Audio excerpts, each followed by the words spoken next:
put that in there, and then Like that? yeah. There it is. The next click.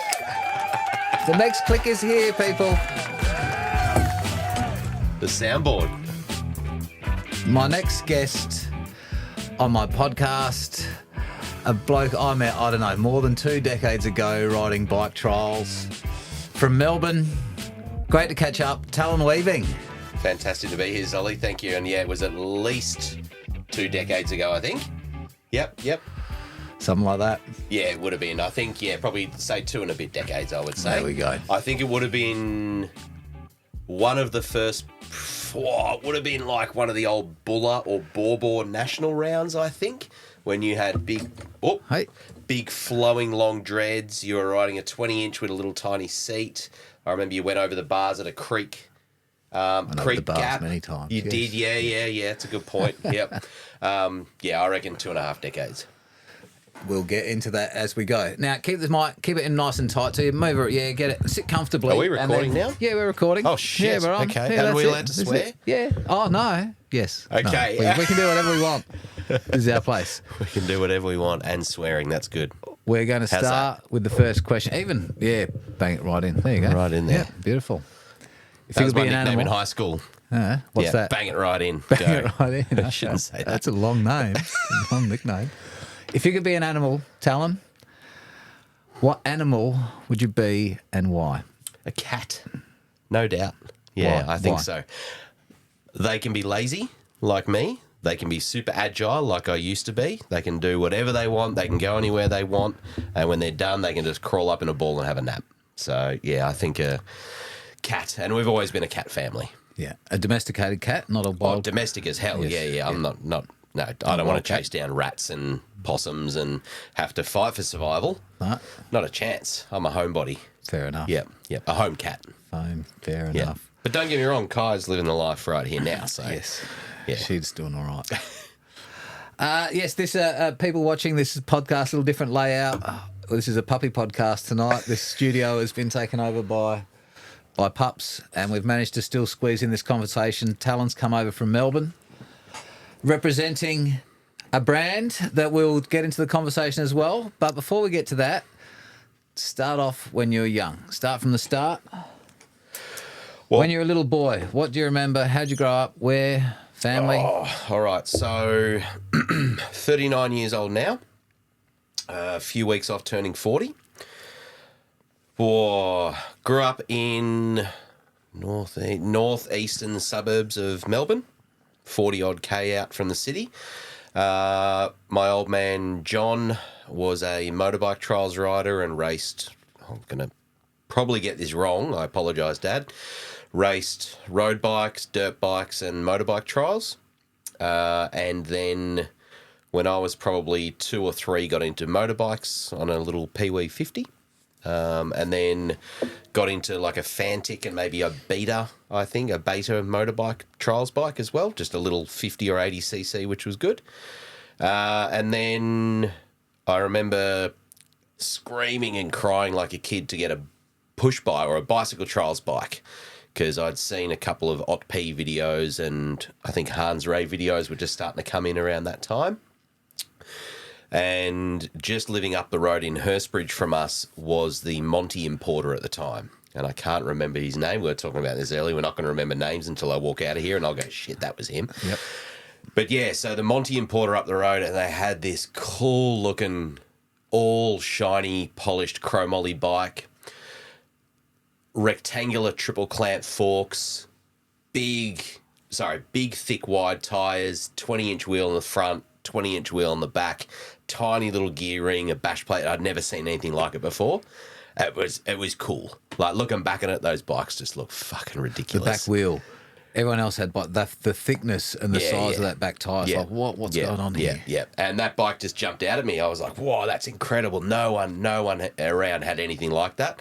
I reckon there's probably only 2 or 3 trials bikes in the country, and probably only 200 in the whole world. It was a tiny sport. And I convinced my old man to get one of those, and I basically dropped the motorbike in the garage and left it, and that was it. And then grew up riding trials bikes, or push bike trials, doing a few competitions here and there. We had a lot of natural terrain around our place, which was good. My old man, coming from bike trials background, he could do a bit of coaching, which was good for techniques. And this is how you track stand, and this is how you get up on the back wheel, and this is how you shift your body weight. And I would religiously watch those old OP videos, the ones from his house in Spain. I'll try and send you some clips later on because they're just old school. You know, people talk about old school. This is old school. That's the name for bike trials. The one that started OP. OP, yeah. And just synonymous with the Monty bikes, which was Hans Ray after. Hans Ray, synonymous with GT bikes. Yes, absolutely. GT, RIP. Unfortunately, GT bikes just recently. Yeah, I think a few months back, gone into liquidation and shutting down, and unfortunately, they've closed off a lot of their pro teams and semi-pro teams. So Hans Ray off a sponsored ride after almost 40 years, 3 decades, almost 4 decades with them, something like that, which is sad. Yeah, probably the longest running sponsored bike thing in history, though, I'd say. Yeah. So really good innings for him, yeah. But more before you get into the bikes a bit more about your siblings, mum, dad, schooling. Sorry, no, I just went straight to the bikes because that's always been the cool thing. No, only child. Yep, only child. So probably a bit spoilt for a lot of things. Now got a child of our own, and again, only child for him. So I wanted to give him all the love and all the attention and as much financial assistance with his endeavours and his passions as I had as well. Jokingly say to my wife occasionally we should have another one, and she just tells me to get fucked, which is fine. Yeah. So grew up schooling, plain old school, public school, nothing out of the ordinary, no private school, hated uniforms, always wanted to have something a little bit individual about things. What'd you like about school in those young years? Running around, playing tiggy. Our school was it was a cool school, you know, it wasn't full of hippies, but there was lots of natural terrain. There's heaps of banks and rocks and things to climb on. And, you know, a lot of schools nowadays, when we look at the outer suburbs in Melbourne, at least, they're very flat. You know, there's not much. There's not a lot of trees. This school was across, maybe 100 metres of elevation, for example, and there's all different levels and rocks and banks, and you could crawl under fences and climb trees, and it sounds like trials. It sounds like trials. And that ended up becoming my training spot. Was my primary school. So yeah, primary school was really good. Into sports, you like studying? Do you like school? Hated school. Probably the same as a lot of people. Probably the same as yourself. That you could almost quote the school report at the end of the year saying such and such could do so much more if applied themselves. I reckon a lot of the podcast listeners and probably yourself have probably heard that before. Yes. Could do great things but needs to apply themselves. So I think I was always a fairly clever kid, but just hard to focus. Did you finish school? Finished primary school. Yeah. Well done. Excellent. Yeah, thank you. Big pat on the back there. Yeah. I... Sorry, that's a bit delayed there, but well done. Finished primary school. Yes. 10 out of 10 for the soundboard, Sol. Yeah. So I went to high school, Eltham High, which is a little bit closer towards the city, riding to school every day. Good bunch of mates. Did the usual, getting out and sneaking out at night and getting into trouble and chasing girls and hurting ourselves. And, you know, my mates had pinch their parents' cars in the middle of the night and go out and drive the dirt roads at night and then think that the parents didn't know that the car was covered in dust. Yeah. Oh, no, they'll never know. Fuck, how dumb were we? Didn't finish high school. I moved to do a bit of an engineering program at a more specialist school. I just wanted to get out of that area. Was getting bullied a little bit at high school and ended up convincing myself that I was keen to go and do an engineering program like my old man, and I fucking hated it. Absolutely hated it, but I was just happy to be out of school or out of the. So it's like a trade school, is that? It wasn't an apprenticeship as such. It wasn't a pre-apprenticeship. You could do a pre-apprenticeship there, but they specialised in engineering programs or woodworking programs or plumbers programs, which would set you up for a pre-apprenticeship or an apprenticeship like that. And I hated it. But I was just happy being out of school and being a little bit older and being able to get into parties and chase girls around. And Yeah, no, I didn't finish school. I think I dropped out. I'm going to say, I think it was the end of year 11. So, like, no joke, I've had 20, I think you're 24, 23rd, and I reckon 80% of the Said the guys same about thing. year 11. Like, Yeah. it's crazy. Yeah. I think a lot of it as well. I mean, I guess it all depends how deep and philosophical and introspective you want to get with it. But I think at that age, I think you're very confident, but you're also scared shitless, or you're on the outside, you're very confident, but you're scared shitless. I was scared shitless of failing year 12, and I was scared of the hard work, and I think that's why I dropped out. But it's funny that you're all these bike riders, you do all this crazy stuff. Like, you put a bike under you, full of confidence, and you are the man. and you try it, and you'll fail, and you try it again. Way ahead of the rest of the pack. Yep. But in put it schooling, scholastically it's maybe, onto book smarts and things like that. It's interesting. Real scary and really intimidating. Yeah. So dropped out of school. That was Box Hill Senior Secondary School. Back then, that was a pretty rough school. Had a lot of friends who were into some pretty heavy stuff then, you know, break and entering and stealing cars and things like that. I fortunately didn't get into that heavy side of things, but I was very closely associated with those people. I think that's probably another reason why I sort of wanted to get out of the school as well, is probably just to try and distance myself from that without breaking off a friendship. Because, you know, at that age, you don't want to be breaking up with people. And how are your parents guiding you at that point? Oh, they knew that I was getting into a little bit of strife. And I think a pretty classic ultimatum, they said, look, if you want to drop out of school, you can, but you've got to go into a full-time job. You've got to go into a job. By that stage, I'd pretty much given up trials competitions and mountain biking competitions. Hang on, you were so young. Like, Yeah. yeah, that's terrible. Yeah, I know. You stopped when you were so good. I know. Yeah. Funny about that, Zol, and this is where I've done it's a cliche and it's a bit of a stereotype, but when you get older, as you know, you're an older distinguished gentleman, and I'm on my way. I'm on my way to being older and distinguished. Yes. You start to do a lot. It sounds stupid, and I hate this term, but you do a bit of soul searching, and you start to look back and you think, why did I do that when I was younger? Why did I do that? I knew I could have been world champion. We switched off. Did something happen then? I can hear you. I just lost me for a second there. I can hear you. You keep going. Testing. No, there we go. No, I'm back. We Sorry. good? Yeah. So, look, from late primary school to early high school, I knew I could have been world champion at trials riding. And I knew it was going to take a lot of hard work, but I didn't realise how much hard work. And I got to where I could off just natural talent. You were hungry. Oh, I could see you as this young little kid. You were hungry. I wasn't hungry enough, though. I didn't want to put the work in for training, you know. Which is diet, it's exercise, it's gym, Exactly. It's all that. I got as far as I could, which was just off natural talent. Bike riding talent. Yep. Anything past that, I wasn't interested in training. Sorry, I was interested in it. I didn't have the drive or the passion to do it. I just wanted to ride and have fun, and I wanted to compete, and I wanted to win, but I didn't want to win bad enough that I would have gone and done stretching and endurance work and, you know, buy a cheap road bike and go and ride 100 Ks to get your endurance up on the wet. Fuck that. Yeah. I'll put a bottle of water in my back pocket and go just ride trials for the day. That was my training, you know. So same thing, scared of putting in the effort, same with year 12. So I started to look back and do a bit of retrospective looking and going, why did I quit trials? Because I was scared of putting the hard work in. What if you fail? Same thing with year 12, scared of putting the hard work if you fail. So, yeah, that was probably a bit of a pattern when I was younger. Yep. Because when did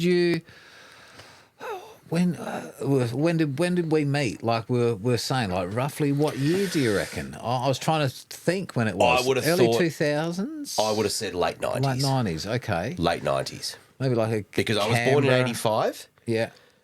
I would have started going to proper bike trial competitions when I was 10, 11, 12. So and who did you see? Because you're at Melbourne, you're a Victorian rider. So who was leading you into it? Who was dragging you in? Bruce Hamley. Big name. Yep, massive name in bike trials. excuse me, I was just starting to see and hear about some riders from Adelaide like Steve Marsh.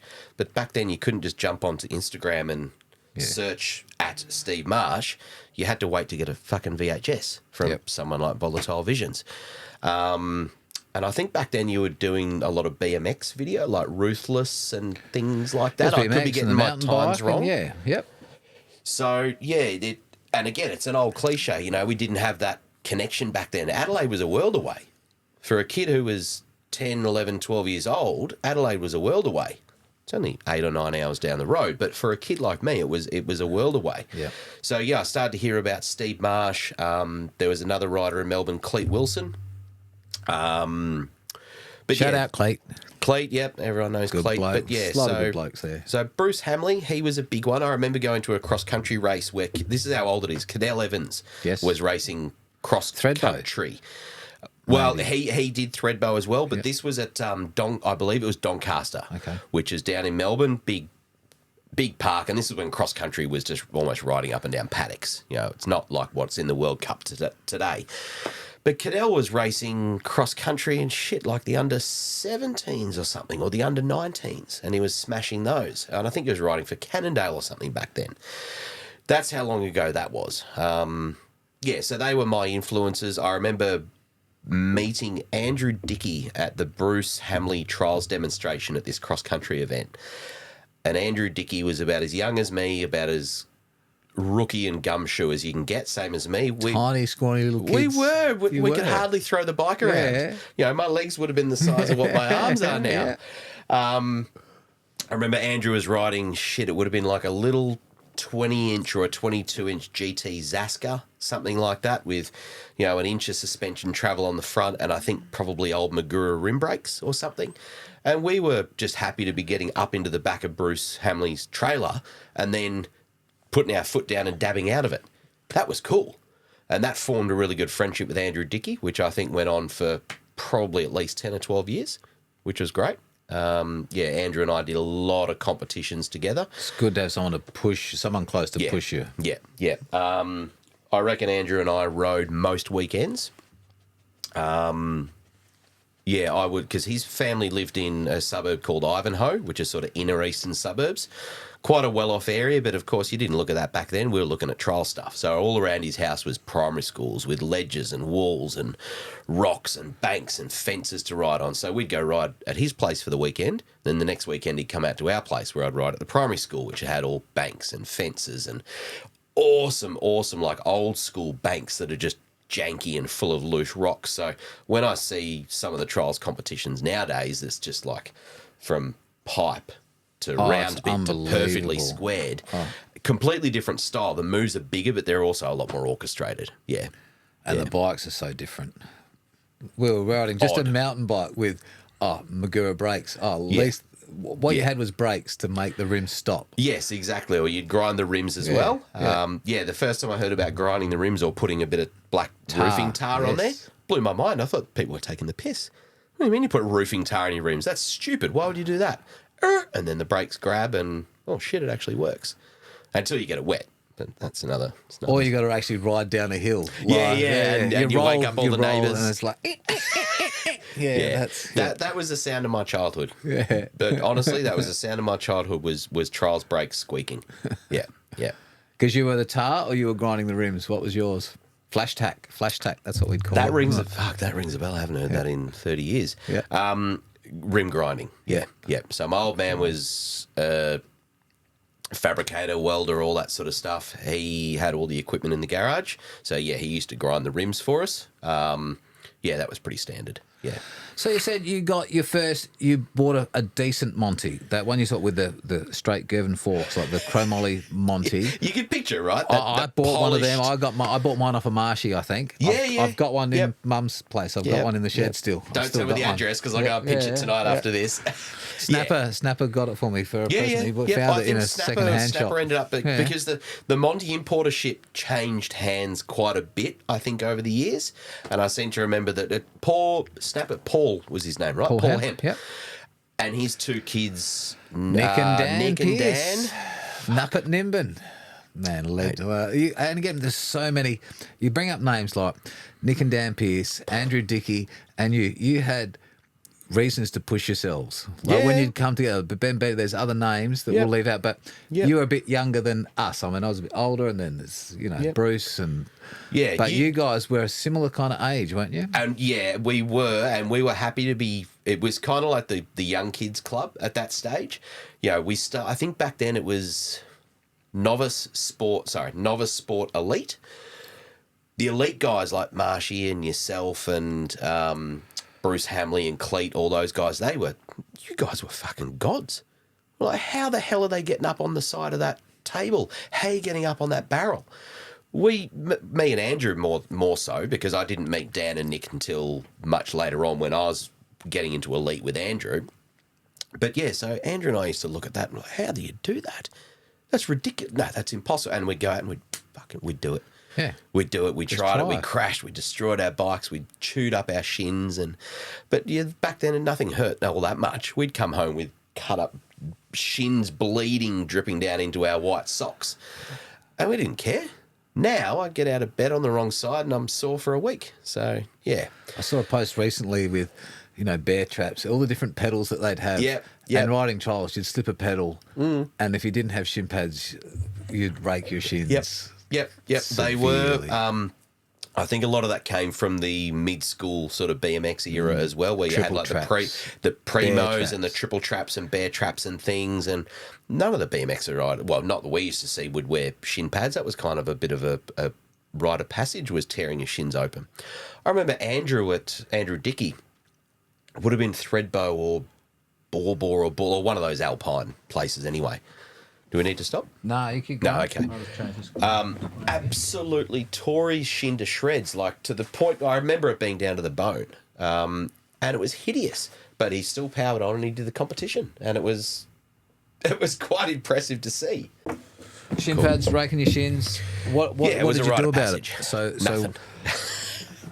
No, how did you solve that problem? Because ultimately you go, I need to fucking do something. Yeah, so there was a company around then, I think you'll probably correct me on this, I think it was called CTR.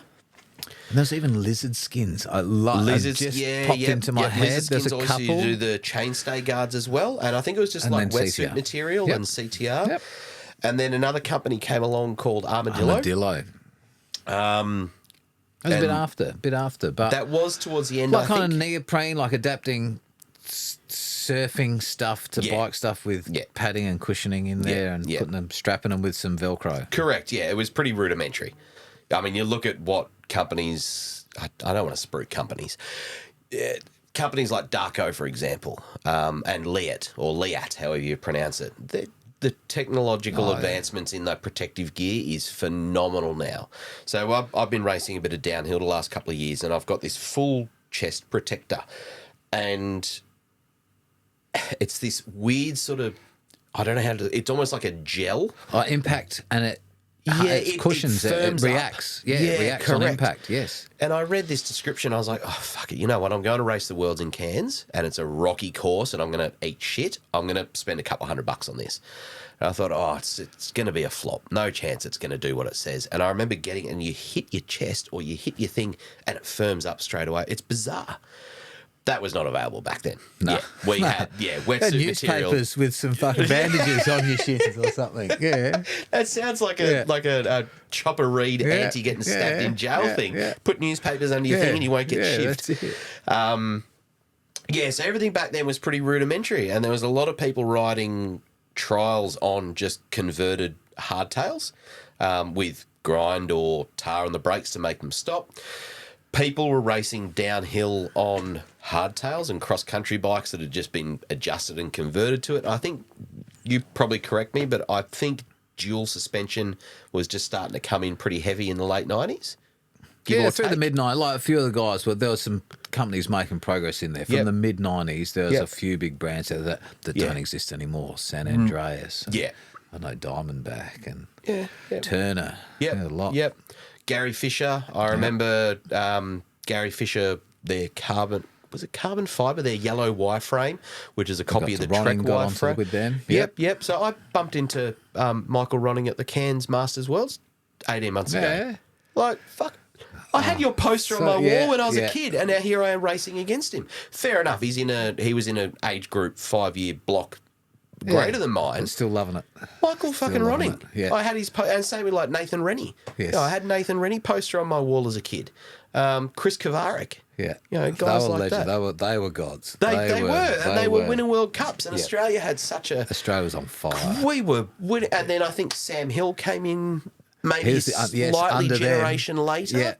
Is that But right, there was Sam dominance, Hill? yes. But there was Australian dominance, and I don't know if the rest of the world really liked that. Probably not. Yeah, but fuck him. Who They cares? come out, and then no, it was so cool to think that you'd go to a national and you'd see, there's there's Rennie, and it's like fucking you guys are, and then they're just the most chillest, cool dudes anyway. Yeah. Do you remember the old downhillers parties? Oh, they were always so good, so much fun. Yeah, I wasn't allowed to go to them. Yes. My old man said no after the race. After the trials comp, we're going home. Because I just wanted to go to the downhill. I wanted to get into the mosh pit. I wanted to, get it. Anyway. We used to have a lot of fun. I bet you did. Yeah, rub it in.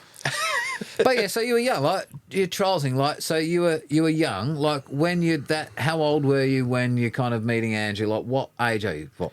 I would have said 12-ish. Well, yeah, okay, that young. Bloody hell. Just a guesstimate, give or take 12 or 18 months. Yeah. I'm going to say 12 years, give or take. And Andrew was just this little skinny, weaselly little kid who was just good on a bike like I was. And none of the skills were refined. Where did you, in Melbourne, where did you get to compete? I know we had some little comps in Adelaide we'd run. Yep. Like you'd have a state-based comp. There'd be a national 2 or 3 times a year, whatever. If you had the money, you went the effort, you'd do that. But otherwise, you had local competition? We did. So it started off I'm not going to remember what the association's name was, but it ended up being that all of the parents of the younger riders got together to create a club.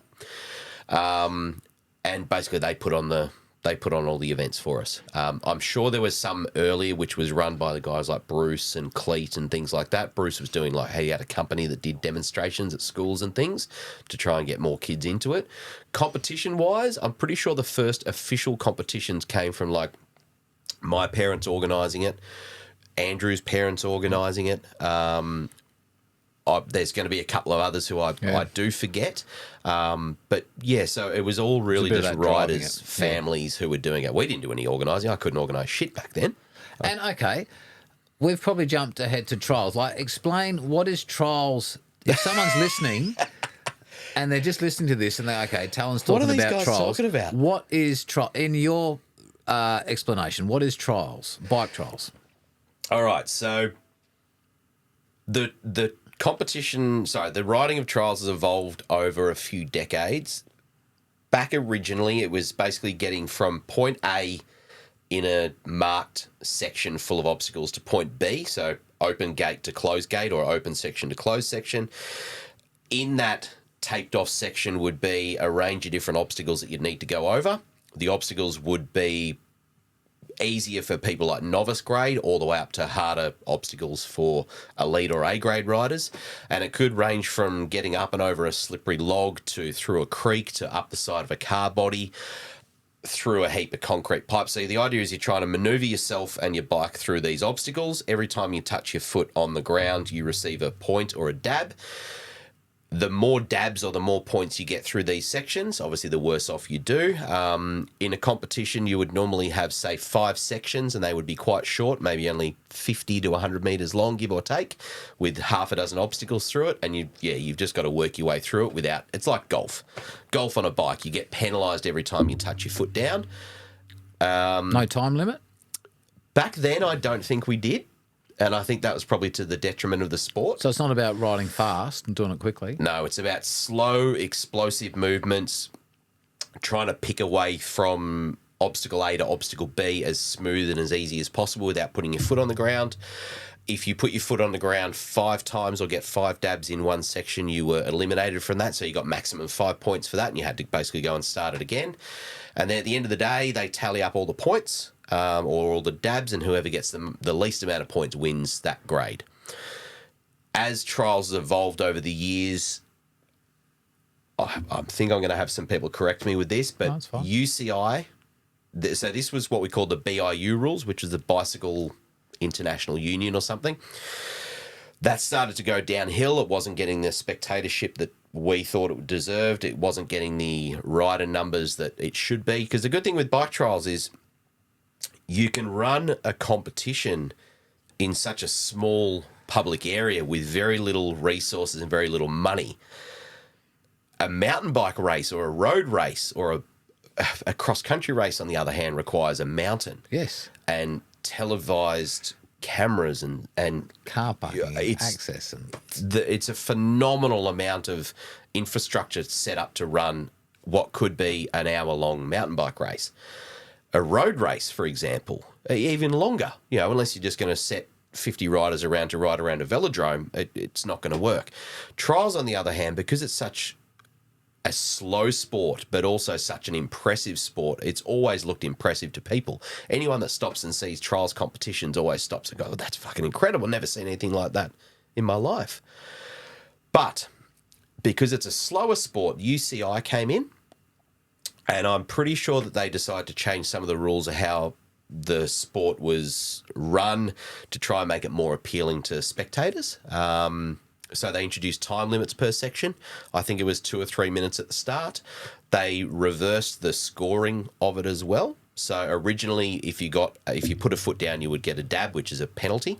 They reversed it. So in one section, which is say 50 metres long, you would have 5 obstacles, and each obstacle has a gate. If you put a foot down getting through a gate, you end up not getting the full points for that particular gate.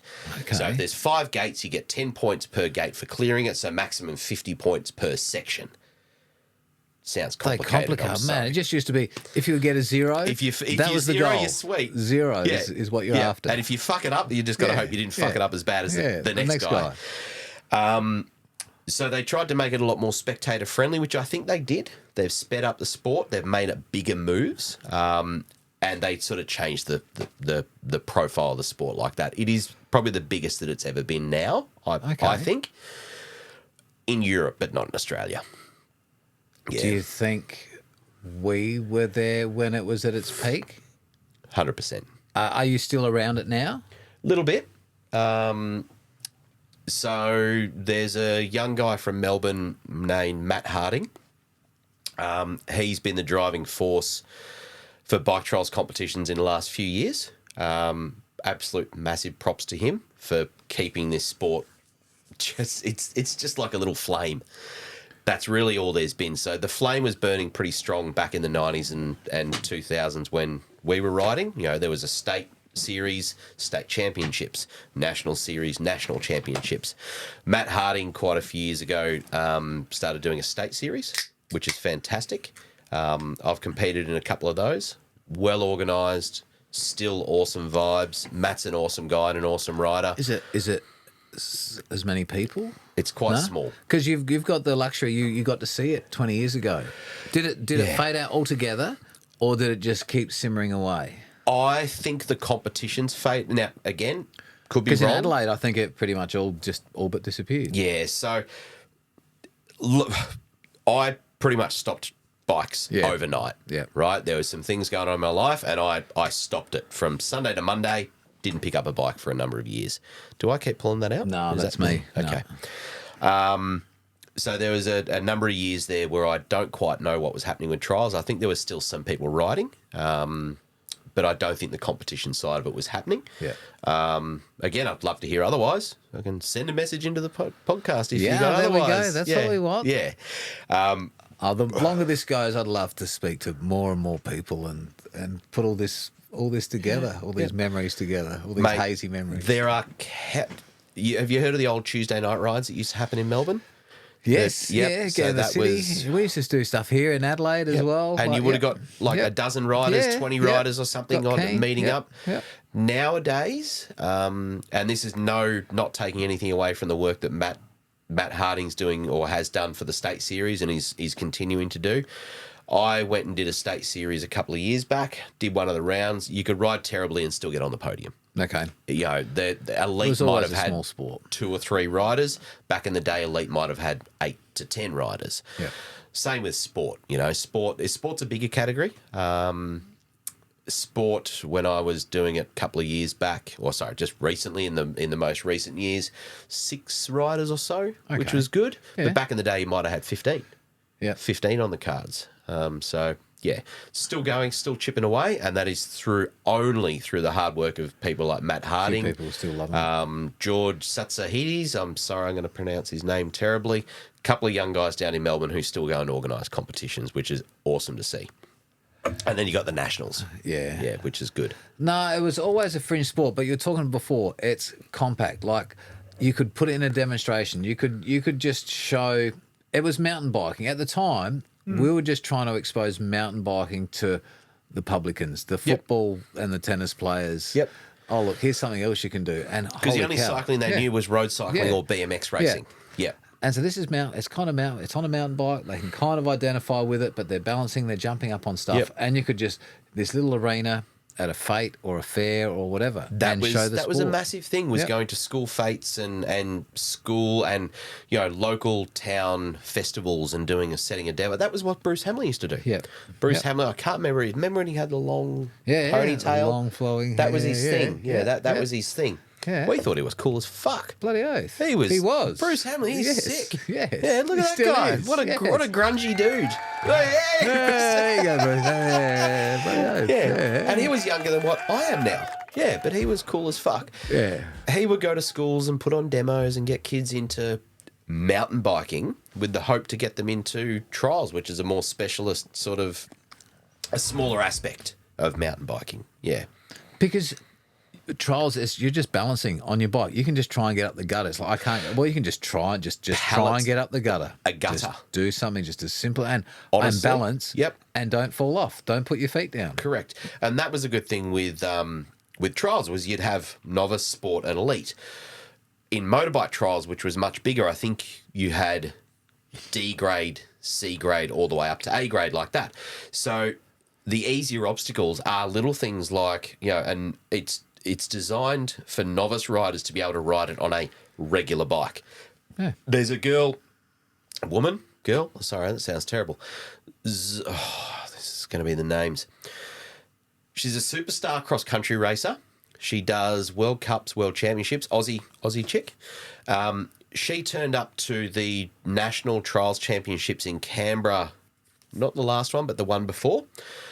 Turned up on her cross-country bike with a dropper post, full suspension bike, 2-inch tyres, flat bars, lycra, glasses, and she took out novice category.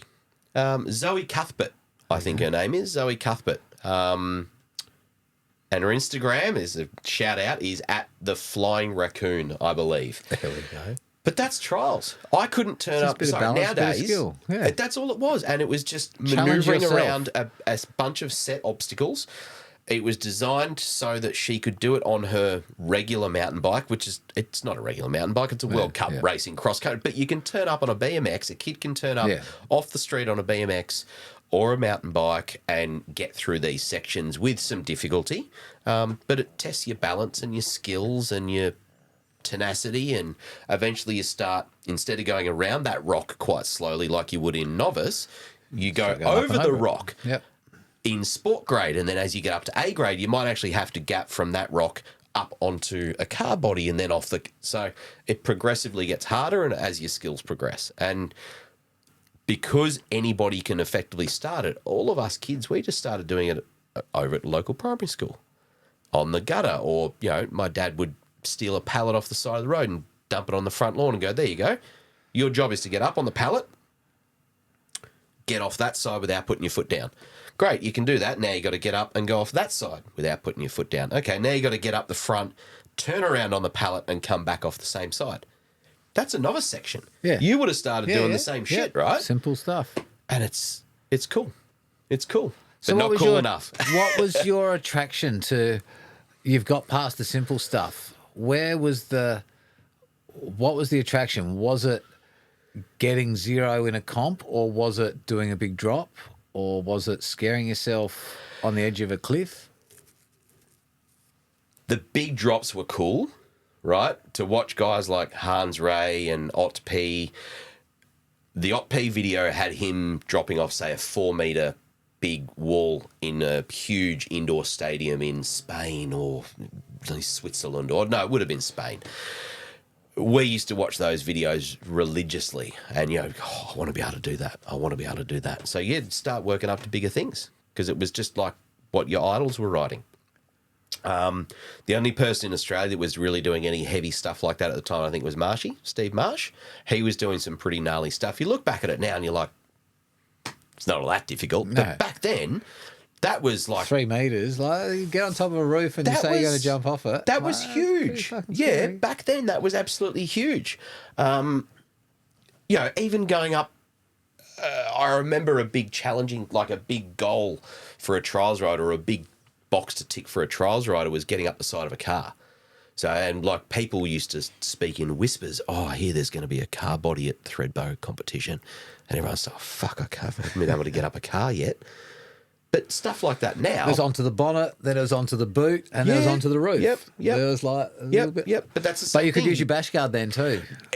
Correct. Which you can't do now. Well, you can, but you get penalised for it, of course. Okay. It's a dab or it's a point. Or if you're going through one gate and you put a foot down or touch your bash guard or touch your pedal, you cannot get any points for that gate. Yeah, okay. Yeah. So they've really changed the rules of that.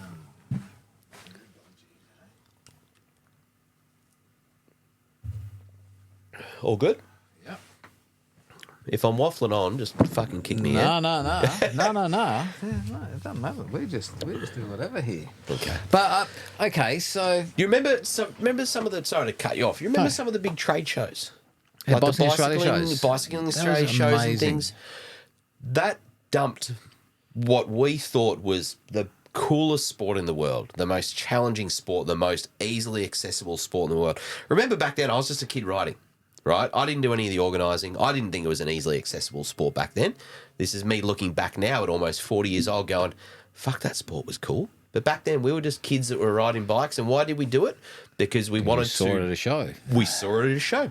We saw Bruce Hamley at that cross-country race in Doncaster where Cadell was... No one knew Cadell Evans then. He was just some skinny kid with a funny-looking Lycra and a weird-coloured blue Cannondale bike.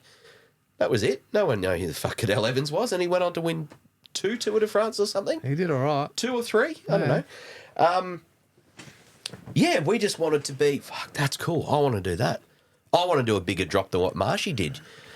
And you couldn't just jump onto Instagram and, like, I can jump on Instagram now and scroll back through and find a video from Volatile from 12 years ago. Yeah. We didn't have that then. No. We used to have to talk in whispers, like, there's going to be a car body at Thredbo. Or, I hear Bore's going to be all natural. There's just rocks and creeks and logs. Oh, fuck, I better go practice riding through some creeks. Yes, there was natural terrain. Rocks. We're on the side of a hill. Oh, actually, no, we're in a car park today, and we're going to have balance beams and whatever else that we've got. A car body. Yep. Stuff like that. So look at some of the Canberra competitions. Yes. Yeah. In the city Do squares. not let me forget about Subway, about Velo Glenelg Fest. competitions and Yeah. things. That all came sort of a little bit later. But that was the good thing with trials, is you could do it anywhere on anything. You're right. There was natural stuff and man-made stuff. Yeah, I'm preaching to the choir here. You know this. Yeah, but our listeners, the listeners don't And it's more necessarily. just that journey of you traveling at little comps, then they get a bit bigger, and then we'd get to the Nationals. The Nationals was the main thing. That's when we'd all meet each other. We'd meet the Bruce Hamleys and the Pierce, and you see who was from Interstate and Derek and Grant Burkhardt and all these different guys riding from different Ben Benny and all those guys. There's so many of them. And I think we had to push the sport. The MTBA or whoever it was at the time didn't really care that MTBA, much. that rings a bell. We've got a thing here and we're going to do something half-assed on the side, but we're downhill It and we're was across still country. rider run and rider pushed, but we... And then think we there said was the we want to do it affiliation more with- challenging. Like let's make this comp good and fun for us. And they kind of let me do a little bit, and I got to, manage a couple of those things there. A few of the nationals, and we'd get courses that would match the skills that you guys, because And you what we guys got a wanted lot to better. ride as well, You yeah. guys got a lot better. They go, oh, you can't jump off the roof, and it's like these guys can jump off the roof. They all want to if we jump off can't, the we'll roof. fucking try it. Yeah. And if we We may as well snap a make it crank or challenging. axe ourselves, Yeah. it's fine. We'll be Yeah. back in a month's time. Yeah. We're kids. Nothing hurt back Yeah. then. And if it hurt, it didn't hurt for very long. So, Progression. Okay, so how did you see it where did it progress from some of those comps to some demos to some of the stuff that I was throwing together? Yep. So I think trials got pretty heavy in Australia at one stage. There were riders who were really pushing the boundaries. I know a lot of people say they were pushing the boundaries and this happened and this was a good era for trials. Trials in Australia was in a good spot. Not financially. No one was making money off it. There wasn't much in the way of televised events until you started putting things together. You know, the Oz Cycling and MTBA, they were never going to televise or have professional photographers at national championships, for example. They were there to do photos of the cross country and the downhill and the dual sleigh, or four cross that it was back then as well. We were always at kind of the dorky side thing. And then, Zolly. I thought it looked all right. It did look good. Zolly, this weird-looking dude with big dreads who likes to axe himself on a trials bike, started putting on these really cool comps in Adelaide. And Adelaide started becoming a bit of a hub for trials riding and trials progression and Volatile Visions, which was obviously, I'm preaching to the choir here, cut into these really, and again, I use the word cool because it was back then. We're kids. We wanted cool things. The Volatile Visions VHS, instead of just having a video that was just BMX and downhill and people doing skids and crashing a car and Mogridge and Grant Allen getting towed to do a double gap at a motocross event, started seeing snippets of trials clips getting thrown in there. And that started to make us, trials, that's cool. So, Adelaide started to really come up as a bit of a scene for trials, which was cool. And then we started to want to go and do the competitions over here and go and do the competitions and the demos like you used to put together. And Volatile Visions, is it Volatile or Zolly who put those on? It's one and the same, isn't it? Yeah. I just don't know what to say. Yeah. So, the events that you put on over here, they were like the Olympics for trials. We did some cool shit. We had some great supporting councils and people sponsored here. Sponsored by Subway? Yeah, big events at Collie Reserve, shut down Glenelg and put a trials comp on Collie Reserve. I drove past there today. And I tagged Volatile Visions. Yeah. I stood on the edge where we did that competition more than 20 years ago. We were on the cloth. We were on the beachfront on the rocks. Mate. We were in the reserve. There was two. Correct me if I'm wrong. There was two competitions. There was one that had the down the bank and the dirt jump double, where the guys are doing the BMXing, guys like Kim Grosser and Kenny Raggett. Yeah, maybe it was a big South Australian event. It was through Bicycle SA. Yeah. And some other partners in who there. Up until then was probably just involved with road cycling and it was kind of an alternative. It wasn't a tour down under. It was maybe before tour. I'm not sure where that fitted in there. But it was getting that cycling community together. There was road, but we also we got trials, we got BMX, we can do some other stuff in here. Yeah. And we packed people. You guys hammered there. it. Where? You guys hammered that. You had international riders. Yeah. Second year. First year we had all the pallets and the rocks and huge crowds correct following. Me if I'm wrong. Crowds. I don't know if cameras can see this. That's the beach. You had the one that had the big concrete pipes, but before that was the one that was actually over on the other corner. Yes. That was the first one, wasn't it? Yep. Pallets, cars, spools, electrical wire spools and things. Everyone was wearing their fluffy pants. I know I was. Yes. Because, again, that was cool as shit at the time. Yeah, bloody oath. And then you had that final section, or maybe the final two sections, which was over down on the foreshore with all the rocks. Yeah, in the natural. And people followed. Yeah. There were crowds there who were walking through. For anyone that doesn't know, the only way that I can describe this is picture St Kilda Beach if you're from Melbourne, picture Glenelg Beach if you're in South Australia, and picture Bondi. Yeah, Bondi with big rocks. Yep.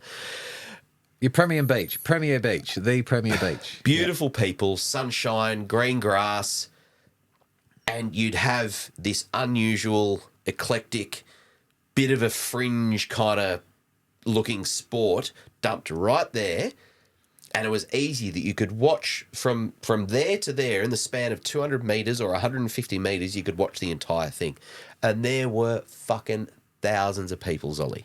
That was packed. There was never, I'm going to say, hand on heart, I don't know any other trials event in Australia that got that much publicity. I will pick it and I'll say the X Games at Sydney. I nailed it there.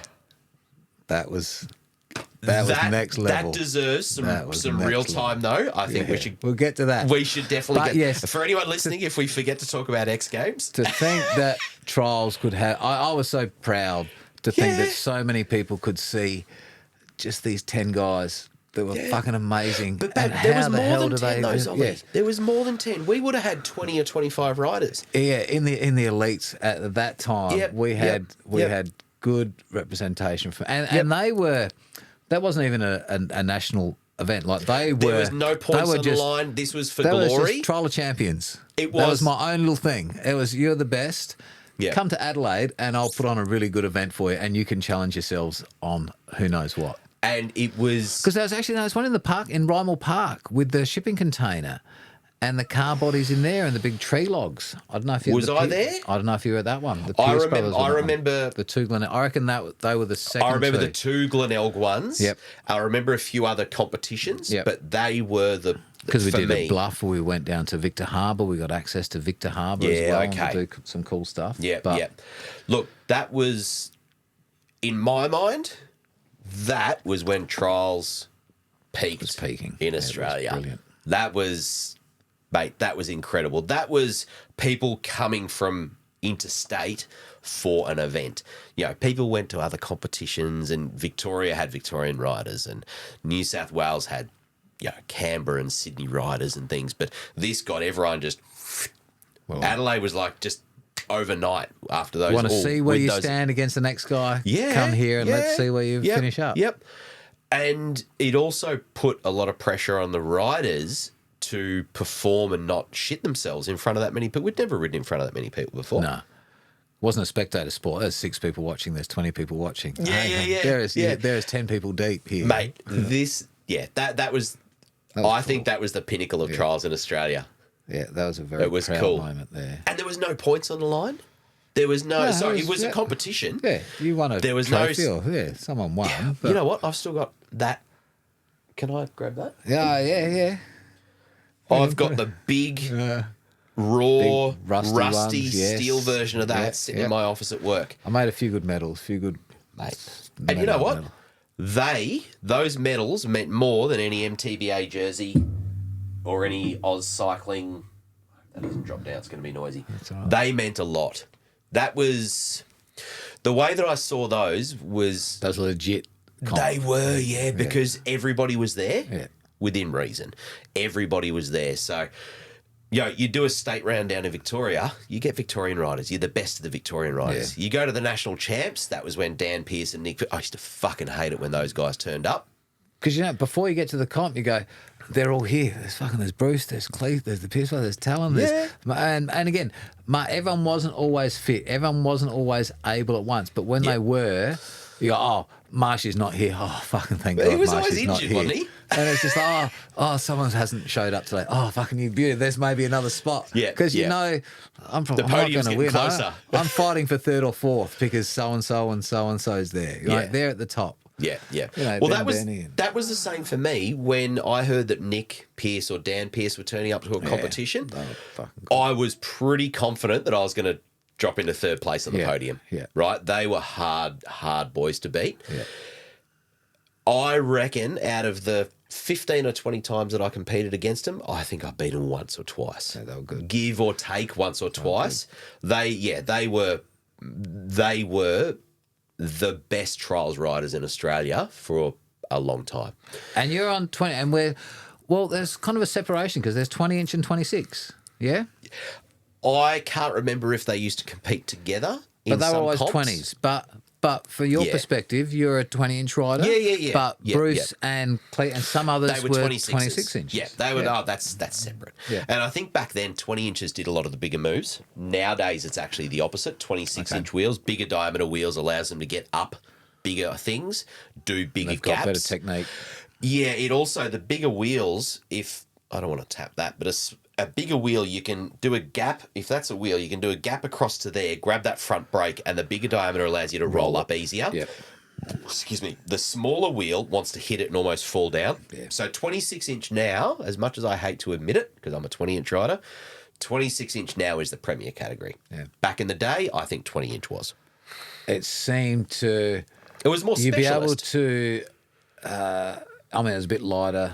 It seemed to have its advantages. Yeah. And I think that's where at one point Marshy goes, he was winning on 20-inch, and there was... He did both. I forgot about that. And then he went, actually, okay, if you think 20-inch is easier, I'll do it on 26. Yeah. And he could do it there as well. Yeah. I think over all those years, I never did a single competition against Marshy. Because I never rode against him. Okay, yeah, there you I go. never rode against Steve Marsh. He was either injured, because he spent a lot of time injured, didn't he? Was it his knee or ankle? Oh, yeah, Knee? knees. Yeah. He had a lot of trouble with his knees. I remember him turning up to a lot of competitions to watch on crutches and in a knee brace. Yeah. And I remember thinking as a kid, thank fuck I don't have to ride against him. Yeah. Because I used to watch him on the videos. He's incredible. Yeah. But yeah, and Andrew Dickey I reckon he was again a few years younger. He kept going for a long time. I don't know. I'm assuming he's still probably loving it. going. Yeah.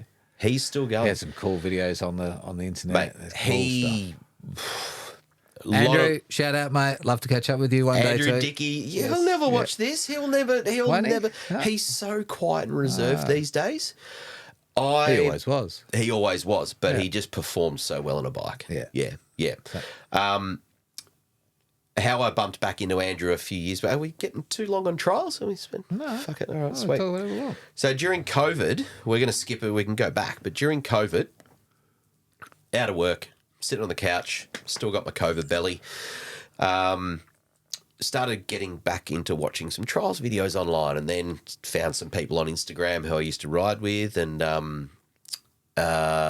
Toby Rushford. He's a Melbourne rider. You remember him? Yeah. And do you remember Big Ant? Real big Ant. He was in the Melbourne. Stopping, yeah. Yep. So a lot of the Melbourne crew who were sport riders coming up into elite. Anyway, started getting back into touch with those guys. I was like, fuck, COVID. You know what? I might try and find whoever's got my old trials bike. So I messaged a few people on Instagram. After half a dozen contacts, found out that Toby Rushford, who is living out in northwestern Victoria somewhere, anyway, in a quarantine zone during COVID, had to show ID to drive into town sort of thing. So I found out that he had my old Monty Trials bike. So I got in touch with him and went and picked it up. And I went and, after COVID finished, Matt Harding, shout out Matt Harding, put on another state trials competition. And I went and did the trials competition on the old Monty bike. And it was great. I sucked. I sucked so bad. I was fat and out of shape and couldn't have the power that was needed. I'm pretty sure I rode in Sport or Novice and did a ride in that. And then I went and did a national champs at Threadbow. And guess who turned up? Andrew fucking Dickey. No joke. Andrew Dickey. All those years later, and he cleaned up, did he? I think He probably would have. I think he came second. Okay. In Like elite. a rusty, In okay. elite, Against yeah. someone 10 years younger than him. So, Matt Harding, I apologise if he actually came third. Okay. Nathan Mummery, you seen him ride? No.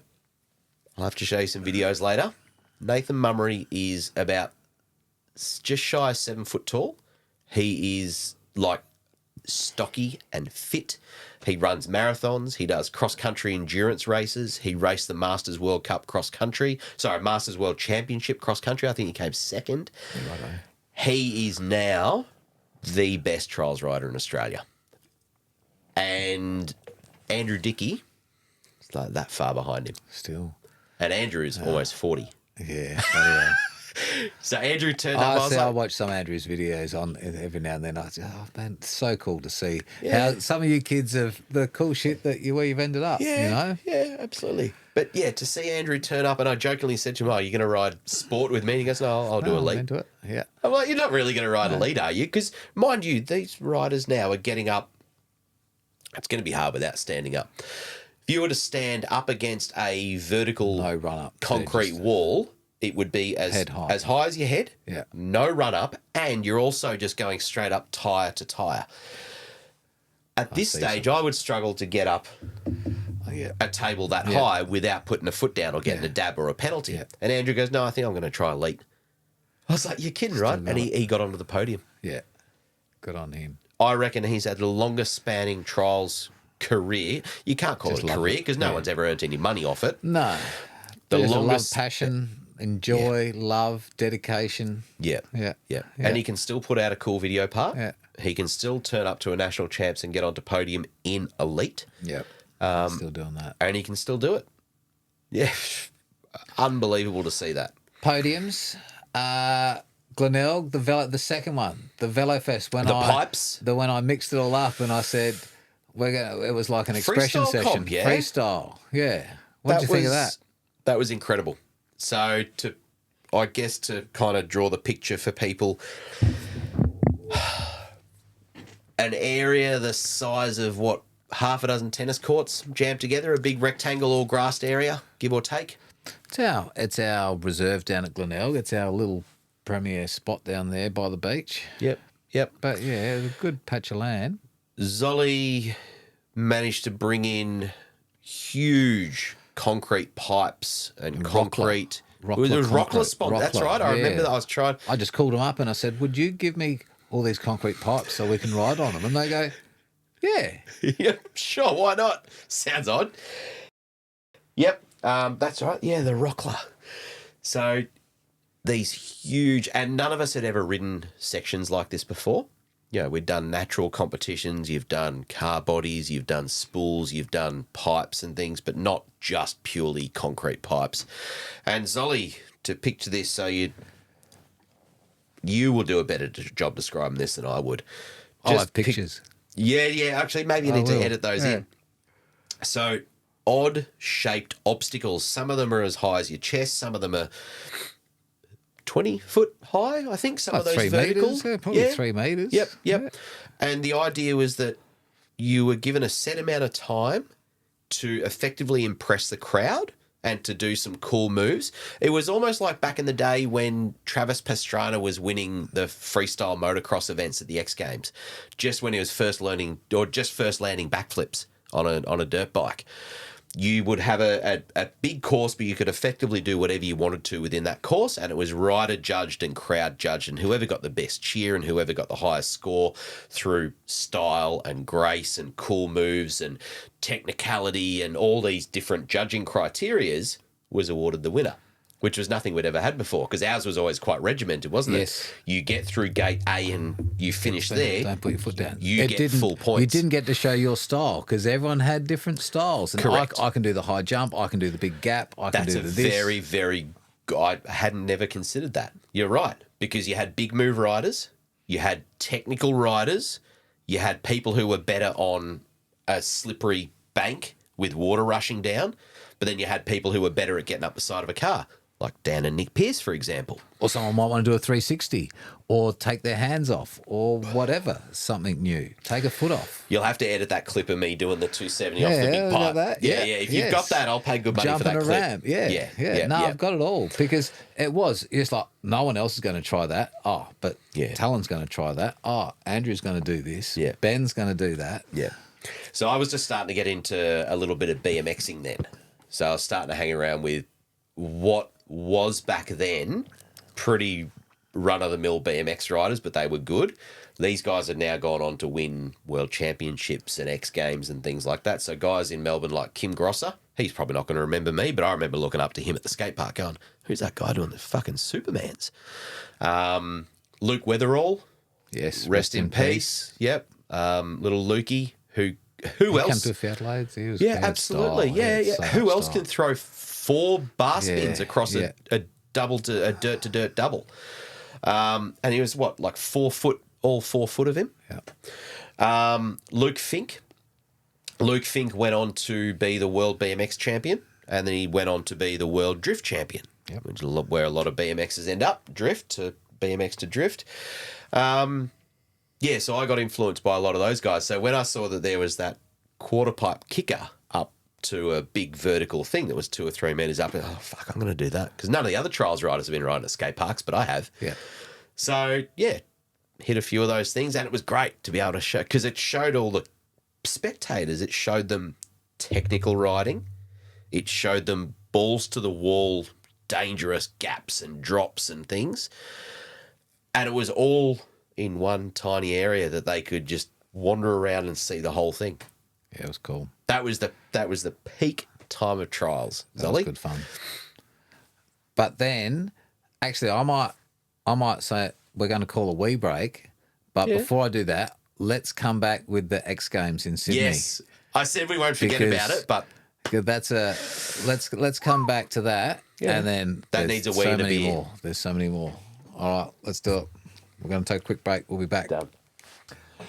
All right, we are back, people, and we are going to talk about the Sydney Extreme Games, which was that 2000? I think it was probably something like that. You're going to have to edit a little Somewhere snippet of in that there. clip in there because I reckon down the bottom, I have a feeling it might have been 2001. We got well, no, there was because Ruthless was 2001. That's with the Melbourne World X Games with the demonstration. That must have been what I was thinking of then. That was the one with the big tyre. We got the demonstration. Yeah. Yep. So we got trials into demonstrations for the X Games That's right. in Melbourne. Yes, correct. Yep. And then I think the following year, we hassled them along with Snapper To make it a competition. and we actually got bike trials into the X Games with an X Games medal. I And think that was the first when and it only time shifted ever. from Melbourne to Sydney. Yes. Correct. Homebush Stadium or Homebush something, Stadium. right? Yep. Yep.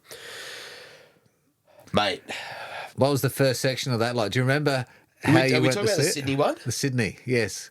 Fuck. Do you remember what you That- saw when you came to see that? Okay, so I've got to kind of set the scene, and I'm going to do an atrocious job of doing it. So I expect you to clip a little edited I'm thing not in clipping there for anything. it. This is it. This All is right. how we roll. So in the foyer of Homebush Stadium, which in my eyes was like the MCG, it was massive, absolutely massive. There's escalators running up there. There would have been the ground floor, which was like a huge tiled foyer area, massive, and then you're standing on the foyer area. Different levels. I think there would have been 3 or 4 different levels for all different seating into the arena. And then you've got escalators running up the side, and then you've got more balconies effectively. So you had one level of balcony and then 2 levels, and then so there would have been 3 or 4 balconies up to 4 stories high. And we walked into what was the X Games then. There would have been I don't think there was Red Bull girls back there, was there? Yeah, it's probably Red Bull. Was Yep. there? They were a big part. Yep. So all of us young, pimply, hormonal driven to go, oh my God, you've got the X Games girls. And it was just like on the old Krusty Demons of Dirt videos. And it sounds terribly sexist and really but it was just boys causing havoc. There was no girls doing anything back then. I don't think there was a women's category. If they would have said hello, you would have exactly. Exactly. But it was just this male hormone or driven thing, just like the Krusty Demons of Dirt videos were. Half naked women dancing around, and we were young and teenage. That was incredible. We've made the big time. We're at the X Games. Fucking Brian Deegan was there doing freestyle motocross. For anyone that's younger than 30 years old, his son is now someone Deegan. I can't remember his name, but he's winning Supercross World Championships, that sort of thing. So, yeah. So anyway, the first thing was a heap of stack of pallets. Again, we talked earlier about trials being able to be done in a small area. But up on the balcony, was it the second story balcony? I think we got to the first floor balcony where it was. It was high. I'm it was not high sure. as We shit. had to, you called the elevator up there. Yeah, we had to get an elevator. But looking up on the balcony was a stack of pallets up there, and we were all like, "Oh, what the fuck are these guys doing?" And then I seem to remember in maybe a rider briefing or something the day before the comp, whoever was organising, which would have been yourself and Snapper, yeah. I was doing that. Snapper had helped with the original organisation. Yeah. And then I was running it with another bloke here, Damien Stewart, was helping me manage that thing. Okay, there. gotcha. So, yeah, anyway, all of us riders, we all piled into the elevator and went up to the first level and then up on the first level. So if you can picture in a big sports stadium where there's balconies in the foyer, you've got a big metal handrail effectively to stop you from falling over the edge. And then what these guys had done, what you'd done is you'd put pallets up there, and that was the start for, was it the first section? That was the first section. So just as an absolute balls to the wall, straight out the gate, all guns blazing, the trials riders had to come from the first balcony handrail which was a story and a bit up in the air, dropping down onto another stack of pallets basically in the middle of the foyer. I reckon it was a 3 metre-ish drop. It was a decent, scary drop. It wasn't. I seem to remember the drop itself was well and truly doable by that stage. So, yeah, probably right. From the handrail down to the stack of pallets probably was 3 metres. But remember, the stack of pallets was also off the ground. 3 metres off the ground. Exactly. Yes. Yeah, we're talking 12 metres off the ground. Oh, not that big. I'd love for it to be that big. 3, 6... I don't know. I would have thought 6 or 8 metres up. Yeah, 6, 8 metres off the ground. Yeah. But that was pretty hectic at the time. Yeah. And that really blew the walls off what was possible for trials, and there were thousands of people watching that because everyone had to come through that foyer. That was the main entrance. That was, wasn't it? Yep. So if anyone's watching can picture what the X Games is like now, the X Games now is shithouse compared to what it was. The X Games back then was pretty underground, right? It was wild. There was half-naked women running around giving out cans of Red Bull. I couldn't remember who they were giving it out at the time. There was DJs playing things. There was bands. There was motocross riders doing burnouts all over the place. Like it was BMX and skate and attitude. Yeah, it was. Yeah. And like on yeah. one of your videos, the guy getting truck fucked where he got hit with that's not cool. But no, it's not. Absolutely not. But it was rebellious. That was the scene back then. It was extreme. It was. And now they go, don't call it extreme. That's a gay word. It's all, sorry. It was. At the time, it was the X Games. It was the X Games. It was the underground. It was this. It was a rebellious thing, and then just like everything else in the world, trials, these nice, neat little boys got thrown into that mix with those guys because you guys were probably a lot nicer than the BMX guys. We were. I think trials guys, you're all a lot nicer. Yeah. So the BMX guys were like the equivalent of the mountain bike races, and we were the road cyclists. So, road races, a bit prim, a bit proper, a bit... Good analogy. Bit polished, right? Yes. And then you got the mountain bikers who were the grungy ones. In the X Games, it was the same thing. The BMXers were the grungy ones, and the trials riders were a bit more polished and a bit more... Exactly right. Yeah. Exactly right. You can edit that analogy out, actually, No, Zoe. I think that's appropriate. But at the same time, you go, you jumped off the balcony. No BMX, no motocross guy is going to do anything like that. No. I remember saying to you guys... They were doing 100-foot gaps, dirt to dirt. Yes. Which was amazing in its own right. In their own zone. Yeah. But this was like, this is the new limit. And it was kind of like, are you guys okay with doing this? Yeah. And it was pretty much at the edge of everyone's limit. It was pushing the Yeah. boundaries. So, again, the drop itself wasn't anything bigger or smaller than what we had done in other demos before. It's only 3 meters from point to point. But where the hazard and where it got into your head, because remember, none of us were training. We didn't have sports psychologists. If I was to look back on it now, I'd just tell someone as a sports psychologist, you're only going from A to B. Just move that whole system down onto ground level. You do it in your fucking sleep. That's fine. Riders now probably go up that thing. Yeah. Maybe not. But for us then, because it was so high up and because there was thousands. There was thousands of people watching. Your bird's eye view of that would be pretty intimidating. It was extreme, yeah. And that was to kick off the whole competition, I think. From memory, that was to kick off the whole How did you go on that event? Do you remember? Well, Nick and Dan Pearce were there, so I didn't beat them, that's for sure. I don't think I got onto the podium at that one, to be honest. And I think we had some Japanese... Internationals, Kita Maoka. Yes. He was riding 20-inch. Yeah, I think he took that out, that one. I think he did, yeah. There was a 20-inch and a 20-inch. There was another 26 from Japan. Class. He wasn't at the same level as Kita Maoka. He was his older coach or a friend. Was he? Two of them. I think two of them. Yeah, okay. Yep. Yeah. So, again, for us to see, because there's no Instagram, there's no Facebook, there's no fucking YouTube back then. So when we got word that there was a roof drop, and then we got word that there was a Japanese rider coming over, we're like, this is incredible, because we'd never seen him. We'd never seen riding like that.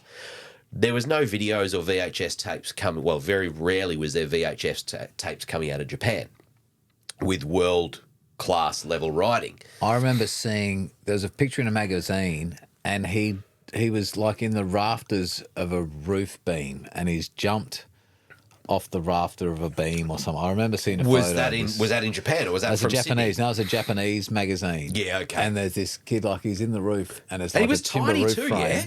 and he's somehow got up to the roof frame and he's jumped into the ground. Yeah. You'd all find the new thing to push. Oh, what can I do? What's bigger than the next thing? Yeah. You know? At that X Games competition, do you remember the high? I can't Right call at it the a end. high jump. Was it a high drop? At the end, we just kept stacking pallets. Jesse Kovac and Jesse Kovac was on the 26 inch. There's a few guys that wanted to just go, let's just put one more pallet, one more pallet. Yep. And we got stupidly high off that. was I pretty reckon at the crazy. time that would have been just about an Australian record. Well, it'd be close to potentially world 3, record. 4 meters, anything in that 3-4 meter range. I'm pretty was sure we kind were of up a- over 4 meters at one stage because there's a video, there's an old on your attention, the trials video. Yes, yep. There's a clip of the stack of pallets, and the higher it got, it just got slightly wobblier and wobblier. Yeah. So it got to the point where people had to stand popping the beside the sides. pallets to hold them to stop them from wobbling. And there's guys who are 5-6 foot tall standing on a stack of pallets, holding their arms up to stabilise the pallets. They're not anywhere near the top. Yeah. So I'm pretty sure we were around 4 meters, give or take. Yeah. To put that into perspective, the world record drop off from OT P from like the early 90s, I'm going to say I think it was 4.9. Yeah, okay. 4.1 or 4.9. I'm going to say it was 4.9. Yeah, rightio. So, yeah, we were getting up there. And this was going on to This is tiled. Guinness World. I remember at the time there was Guinness World Records, and you'd see they'd have rules and regulations have on how it had to adjudicators be there and all the and- rest of it be. Yeah. And it's just like, I reckon we're pretty close. We're Yeah, pretty but it close. wasn't official. No. It wasn't official. No, It but wasn't it's part just of the like, competition. yeah, it's balls to the wall. Yeah. I remember Nick Pearce at the top was up on his back wheel, took his hand off up on the back wheel, Yeah. and then came down and fell off the back. I came off the back and smashed my tailbone up pretty good. We didn't care though. It was cool. We got to drop off in just front the of all buzz. the. Oh, it was mate. That was. I remember the clip of me on that attention thing hitting the ground like that and going yes. It was huge. Never done that before. So the buzz, Yeah. was that what it was? And why did the buzz die? How did it die?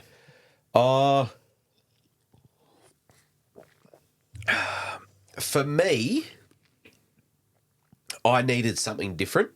As I was starting to get a little bit older, I felt like I was missing out on a lot of the things. Hang in on, my how old are you? You're saying you're I say thinking- old. I was still in high school. Yes. Hadn't dropped You out of high peaked too school yet. soon, I maybe. would have said I was. I'm going to say You barely just got your licence. 16. No, I didn't get my L's till I was 21. Okay. Yeah, because I was a slack shit. Okay. No, I would have been 16, hitting 17. Yeah, 17. Let's just say that. 17, You just give or hit your take. peak. You were winning comps. You were doing well in the national series. You were winning events. Yeah. And then Yeah. what happened?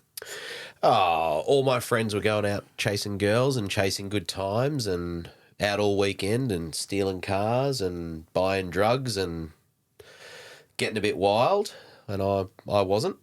And I was just getting to that point where it was starting to come to a bit of a threshold of decision. Oh, not a threshold, sorry, a bit of a fork in the road. Do I want to start putting the effort in and go and be world champion? I knew that if I went down that path, would have taken a fucking lot of Because you had hard some work. sponsors. You had people behind you and all the rest of you. You had people Armadillo supporting and, you. Yep. and Volatile Visions. Yep. There was a few sponsors. I can't for the life of me remember who they were. But in a sport where there is no sponsors, No, there no. was some recognition. Yeah. There's actually you got some talent, and Yeah. I think you're promoting us and yourself really Yeah. well. Let's Yep. try and do something. And another cool thing, and again, not blowing smoke up my own ass, but a big thing that I really was pretty proud of back then was as far as I knew, I had the first official contract as a sponsored rider in Australia for trials. Happy to be corrected, but I wasn't sure of anyone that had a written, signed contract, dated, tasks that I had to do, things I had to do, behaviours I had to give, and professional. It was professional. It was. Professional. It was- It it was was taking a Underground weird sport. to just we're going to push through that glass ceiling. Yeah, and they had a lot of big plans for me. This was Armadillo. Sorry, I should say that was Armadillo. Lycra boy. You had a beautiful Lycra suit. Mate, I had the body to imagine go you with it, squeezing Solly. into that today. I've still got that suit. I've still got that suit. I I would could like to not see get you my in that. leg into it, honestly. Zolly, if you've got it, you know what? I've got a photo on my phone. I've got the footage. Don't worry. Do you actually? Well, yes, I'll put it all over the top. It's all done. Cancel the podcast. It's a done deal. No. So that was Okay, so Talon's going to squeeze into his lycra suit now. We'll be back in 3 minutes. X-rated. Just give me a second. Okay, Talon, let's go and we can get changed and we'll squeeze you into this. We're going to gain viewers here. All right. No. So, yeah, Armadillo recognised that trials. Now, Armadillo was protection and clothing company, similar to what Volatile Visions was, but Volatile Visions was a lot more underground and a lot cooler, right? Well, it was just fun and artsy stuff. Armadillo was tactical and practical, like a CTR, gloves, like shin pads, chain guards, fork protectors. Remember when they used to have the big ugly fork protectors to stop your triple crown forks from scratch and stanchions getting scratched, and they wanted to start going big time. Like they had big plans for X amount of demos nationally and internationally per year, and that was all written into my contract. Because they were doing BMX and it was they were exploring. They were. And shout out to Kirsty Taylor, who was a BMX rider out at Knox BMX Club in the southeastern suburbs of Melbourne. She was their first BMX sponsored racer, and her and I used to go to BMX clubs and do demos together. So she'd race around the BMX track and I would jump off pallets and roofs and things like that in all our Armadillo gear. So yeah, that was again a bit of a turning or a bit of a crossroads where it was, I've got a chance here to make something of it, but I've also got to really put a lot of work into it. And I think at that stage, a lot of my friends are starting, like I said, going out partying. You're 16, 17. Like I was There's 17-ish. a lot of distractions going on in a young boy's mind. Had my little curlies starting to come through on my nuts, and girls are starting to look a little bit nicer than what that means. 17, fuck, I was well and truly into puberty, but you get the point. You know, I was starting to want to do things differently than what I had since 3, 4, 5 years old, which was trials. That's all I'd done from the time that I could walk was bikes, trials, a little bit of mountain biking, a little bit of BMX, but always around trials. And I needed a change. And I was also real scared, Zolly, to be honest, and this is a lot of introspective stuff. I was very, very scared about putting the effort in and taking that next step. And I was too scared of failing. So you know what I did?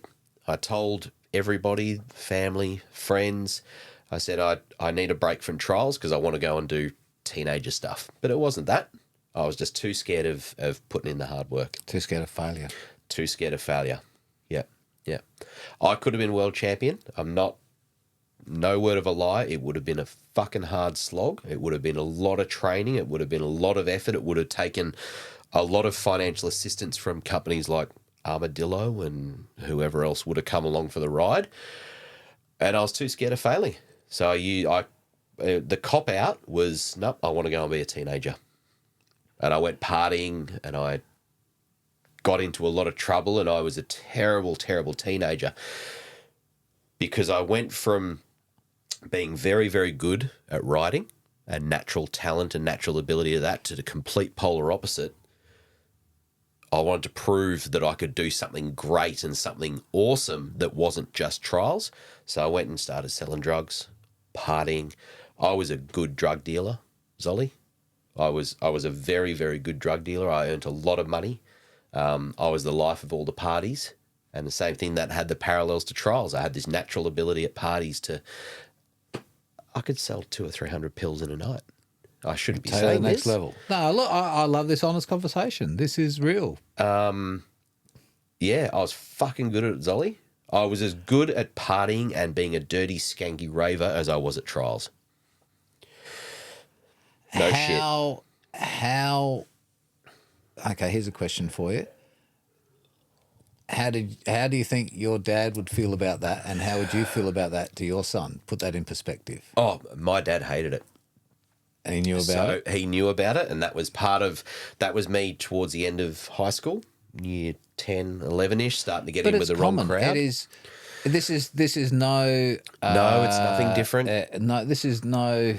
what's the word for it? This is not a positive light on it, but it's the real life. It's the truth. Yeah. And it's distracting for any young 16, 17-year-old kid. You're a go-getter. Yeah. You're a go-getter at 16, 17 for whatever your passion is. Yep. And then you just thought, actually, maybe this is a bit easier. But I'm good at both. I can but talk that's the an talk. easier route. I can talk the talk. I can walk the walk. Yeah. And I can get laid. And this is cool. And this is I can smoke weed and I can go out on the weekends and I can fucking take pills and. But that's what have being young is speed about and too, coke. isn't it? It is, Isn't that what a bit of youth is about? But like with trials and like with bike riding, I pushed that to the extreme. Excuse me. I pushed the partying to an extreme to the point where it got me kicked out of home. I'm sure I'd probably do the same to my kid. Pull your head in. Pull your fucking head in, son. Yep.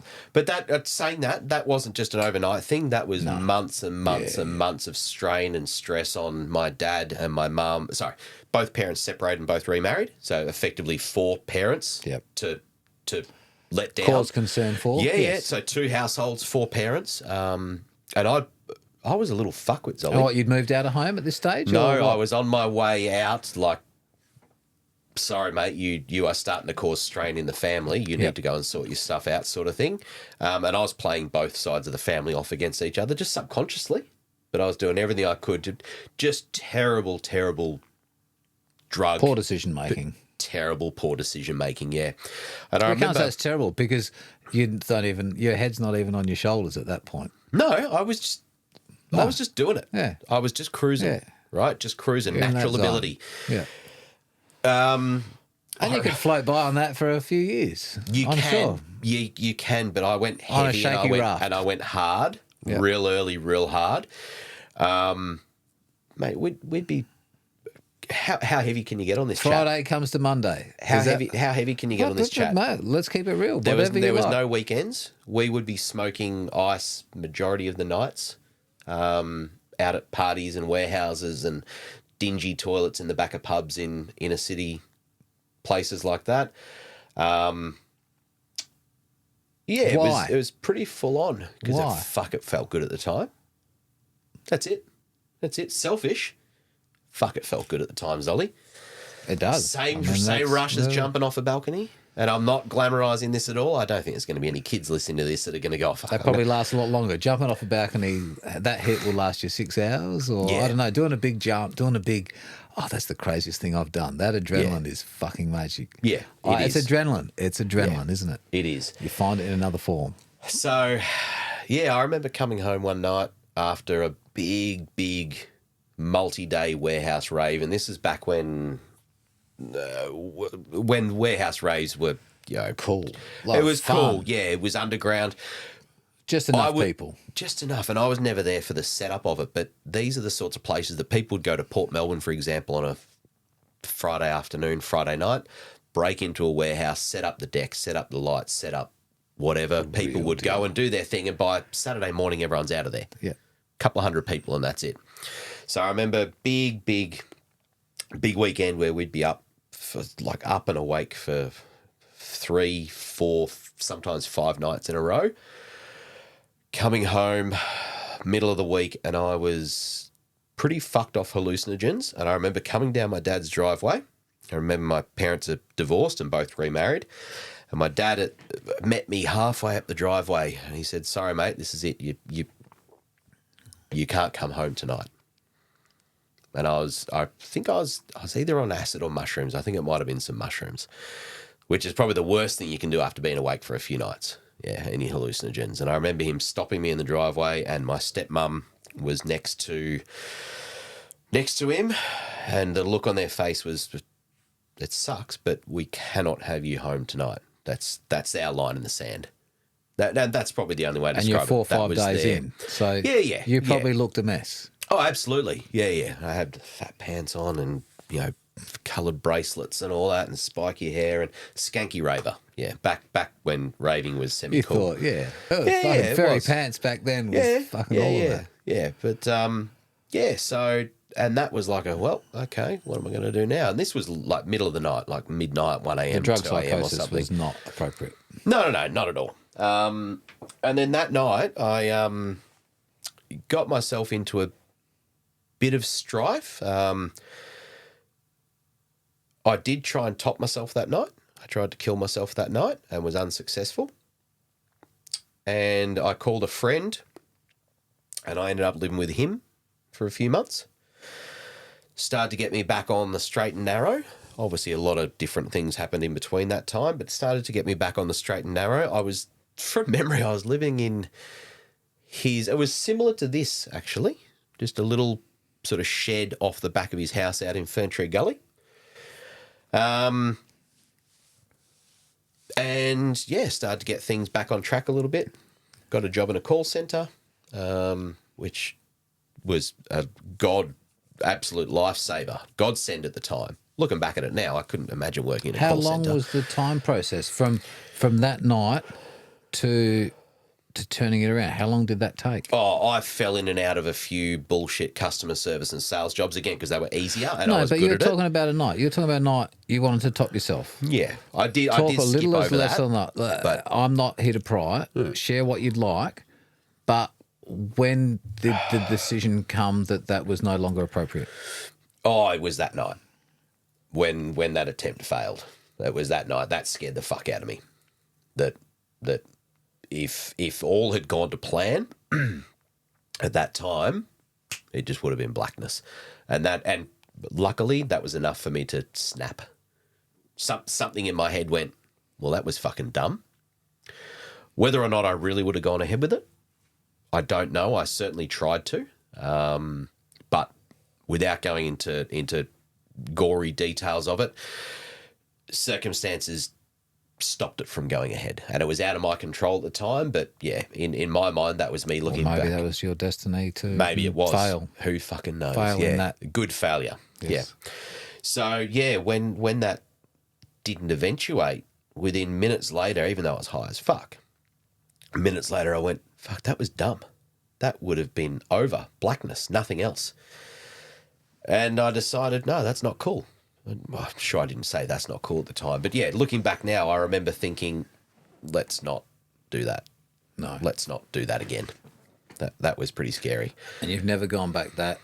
Oh, like everybody, you probably think it occasionally. Yeah, not in recent times. How old were you at that? How old are you? I think that was the 17, 18. No joke. Yeah. So, mind you, at that stage, I sold, and I'm not saying this as a point of pride. I'm saying this so that other people don't sell their fucking bicycles like I did. I sold my top-of-the-line Monty XX221 X-Lite, whatever the hell it was, all custom painted. I sold that for $250 cash. You sold for a packet of pills, whatever it was at the time. It was to pay off a drug debt to someone. Yeah. I wasn't riding it anymore. What do I want a fucking bike with no seat What for? have you learnt? What have you learnt? What can you look back at to share positivity out of that? For anyone that might be doing the same thing? Yeah. Put the effort in. Don't be scared of cliches, Ollie. Keep going.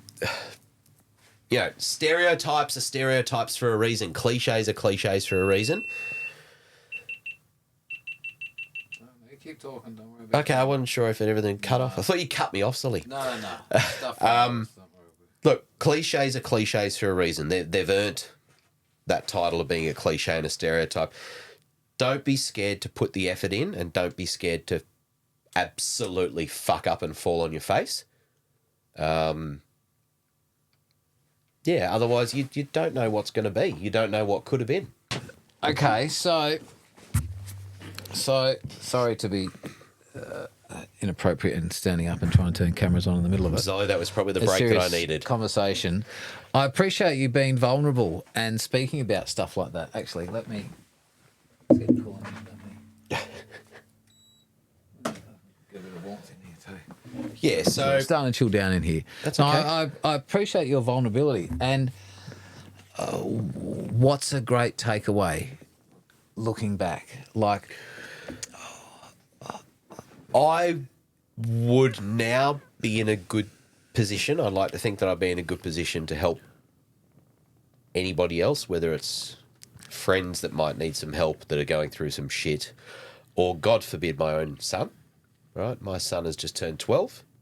right? The world is a very complicated place compared to what it was when I was a 12-year-old, and probably a lot more complicated than what it was when my dad was a 12-year-old, for example. So, yeah, there's a few things that I would happily go back and change, but I wouldn't want it to change I wouldn't want to go back and have it change the outcome as to... You want to live through it. Well, yeah, that's probably the best way of doing it. Yeah, I've learnt a lot from it. It's had some negative results, but it's also had a lot of positives as well. Yeah, I'm glad I went through all that stuff. And what's a really good win? So whether it's related to that or to anything else, what's a really good win today? It's 2025. What do you look back on in the near or long future? What's been a really good win for you? Yep. I have been very, very, very fortunate in getting to do a lot of what I think is cool and fun things in my life, from bike riding to partying. Remember all that partying that had its negative things? There was also a lot of fun things that went with it. Partying's fun. A lot of good memories from it, but also a lot of bad memories. And a lot of forgetful ones. A lot of lots of little grey patches in your brain where you don't know quite what happened. Yeah. But yeah, I don't know. I like to think I'm a better person for having come out the arse end of that, even though a little bit scathed sometimes and a few bumps and bruises and but both mentally and physically. But yeah, I think I've turned out to be all right. What's a good example of a recent in the last month? What in the last week? What's something that whether you succeed or you made someone happy or something put a smile on your face and go, oh, that was actually a simple, really cool thing. Okay, so on a bigger picture thing, I've now got a 12-year-old son and a beautiful wife, my own family, who I love to bits. My son hates he doesn't hate bikes, but he uses bikes to get from A to B, but he loves basketball the same way that I used to love bikes back in the day. So to see him passionate and strong about that, where all he wants to do and all he wants to talk about is basketball, I look at him, I go, that's fucking what I used to do with bikes. He'll sit there and he'll, nowadays he looks at things on his phone, but back then I used to draw the Gary Fisher wireframe and put it up on the wall, and it's a fucking terrible drawing, Zolly, but that was the bike that I wanted to have. So yeah, the fact that I can look at my son and see how passionate he is about basketball in the same way that I was when I was a kid blows my mind. How does the role of a father impress that extension? How do you look at how your father tried to encourage you, and would you do it the same or differently in your son's situation? I would do it the same. Yep. It's very easy to look back on your parents and think, fuck, he was an old prick. Like I said before, geez, he's a stubborn old bastard, but he's pretty good. Shout out, John. You're a fucking stubborn old bastard, but we love you. Yeah.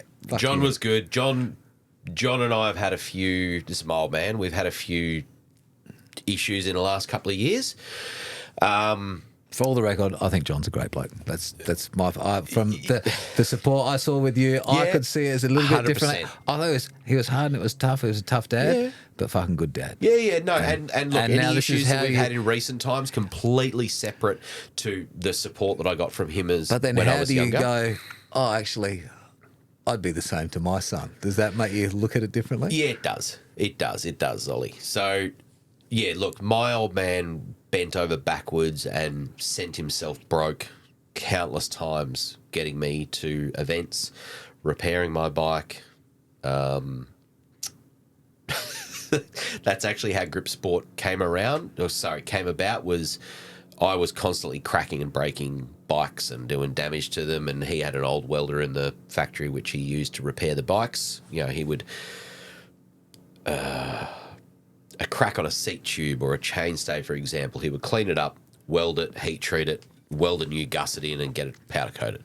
Brand new, good as new, probably stronger than new. And obviously trials riders would break quite a few bikes. So he started doing repairs for a few other riders, and then, that was sort of how that came about. Grip sport. Yeah. Grip sport. Yeah. What is grip sport? So grip sport was founded by my dad, John, in about 1999 as a specialist. I think the scripting that's on the website, which I wrote a while ago, specialist bicycle engineering and fabrication. So frame repairs, storage stands, repair stands. Hang on, what things year like did you that. say? 1999 he started 1999. that. So if I was born in 85, I would have been 14. Is that right? 85, 95, 90, 90, Okay. 14. Yeah. So 14 years old, which sounds about right because I was starting to get a little bit bigger, starting to be a bit harder on the bikes and the gear, started to crack bikes. Yeah. And they're Yep. still around today? Grip Sport, are they still around today? I didn't mean to turn up like a walking 26 years advertising. later. Like, Yeah. there's something to be said for that. Yeah, there is, absolutely. So Grip Sport moved away from the custom thing. You're right. Not bleeding anymore, so that's fine. Makeup. You can edit that out. So Grip Sport started off as odd ends and bits and fabricating and repairing bike frames, then moved into storage solutions and repair stands, and then moved into bike racks. So bike racks off your tow bar, your hitch of your car. The only Australian-made bike rack back then in like late 90s, 2000s. We good? Another one. That's that one. Cool. They're all fast, right? We got audio.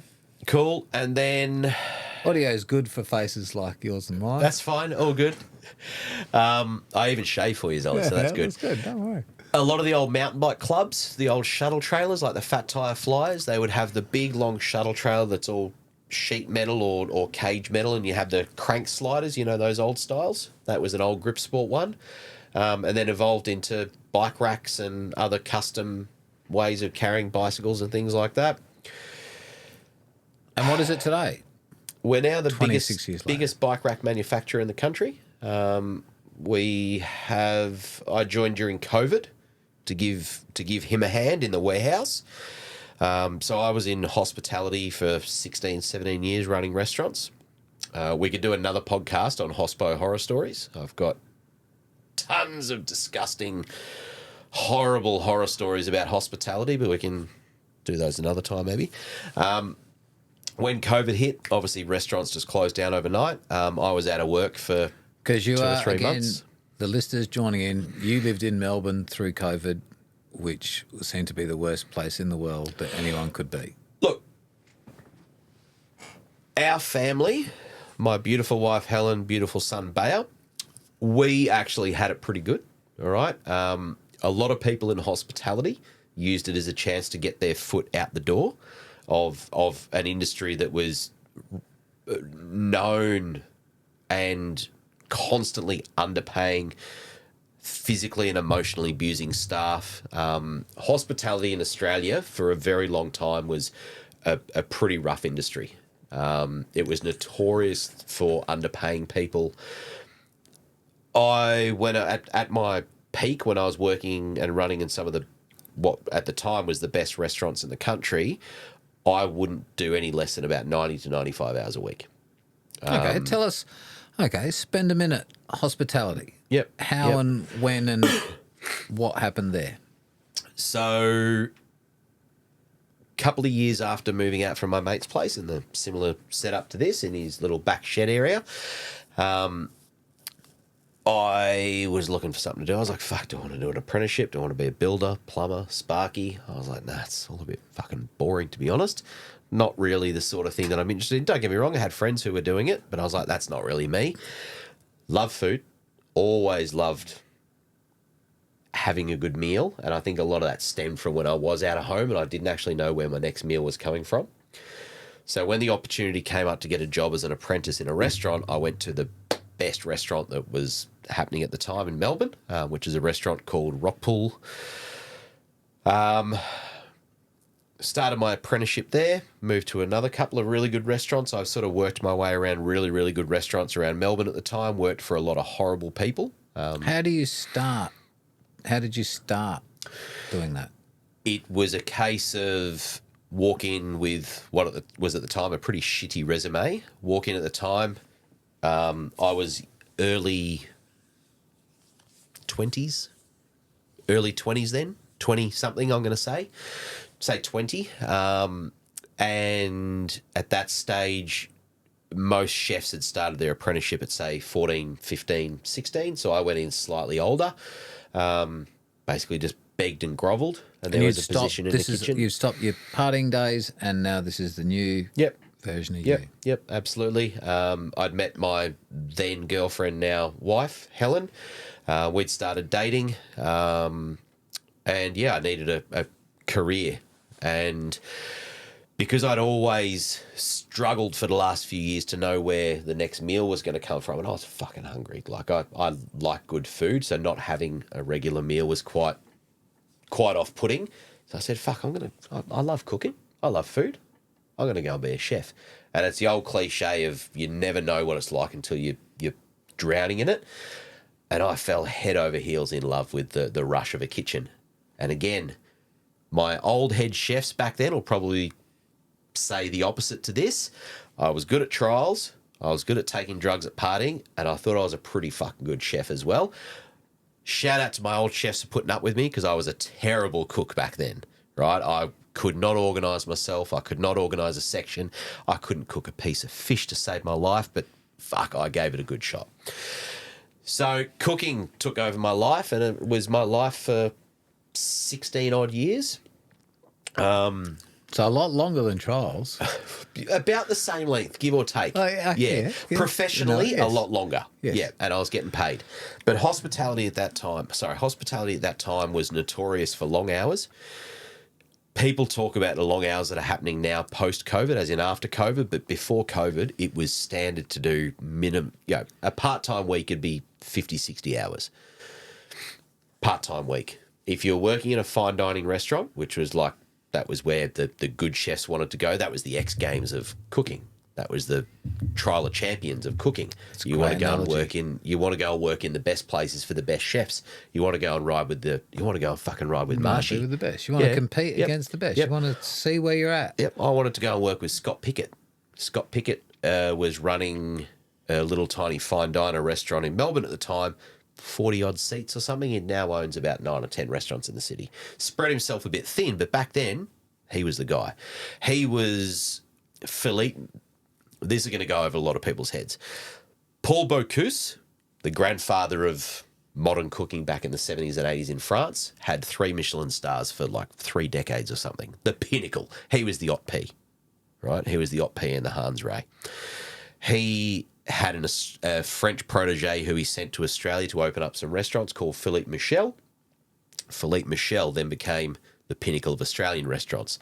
Scotty Pickett, who I ended up working for a few years, was Philippe Michel's protege. So just working its way down the line through different generations.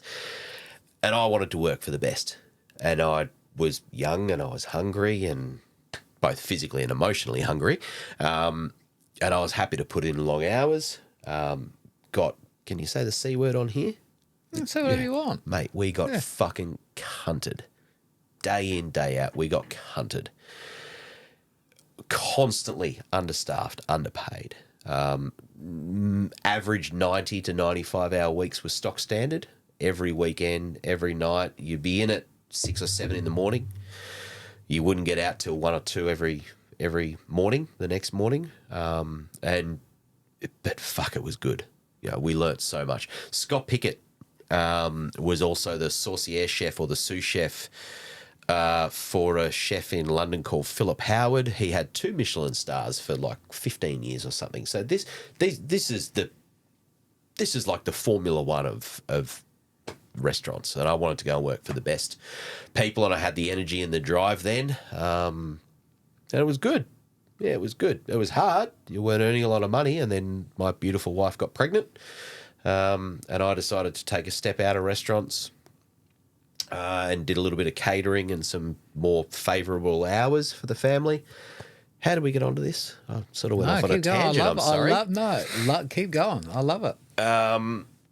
So I did for a few years a few more favourable hours, and then when our son was born, moved into things like cafes, which is, back in the day, everyone used to say, cafes is where good chefs go to die, because you've given up on the long hours, you've given up on the fine food, you're just poaching eggs, You're just making a hollandaise. You're just sautéing spinach, and it was a. You're putting ginger on it with a little twist of lemon. Yeah, well, pretty much. Yeah, exactly. Yeah. So instead of getting in, instead of buying in ducks and getting in whole pigs and goats and lambs and rabbits and things, you'd buy it all pre-portioned from a supplier. Are you trying to outdo yourself? Like it sounds like you're loving the challenge.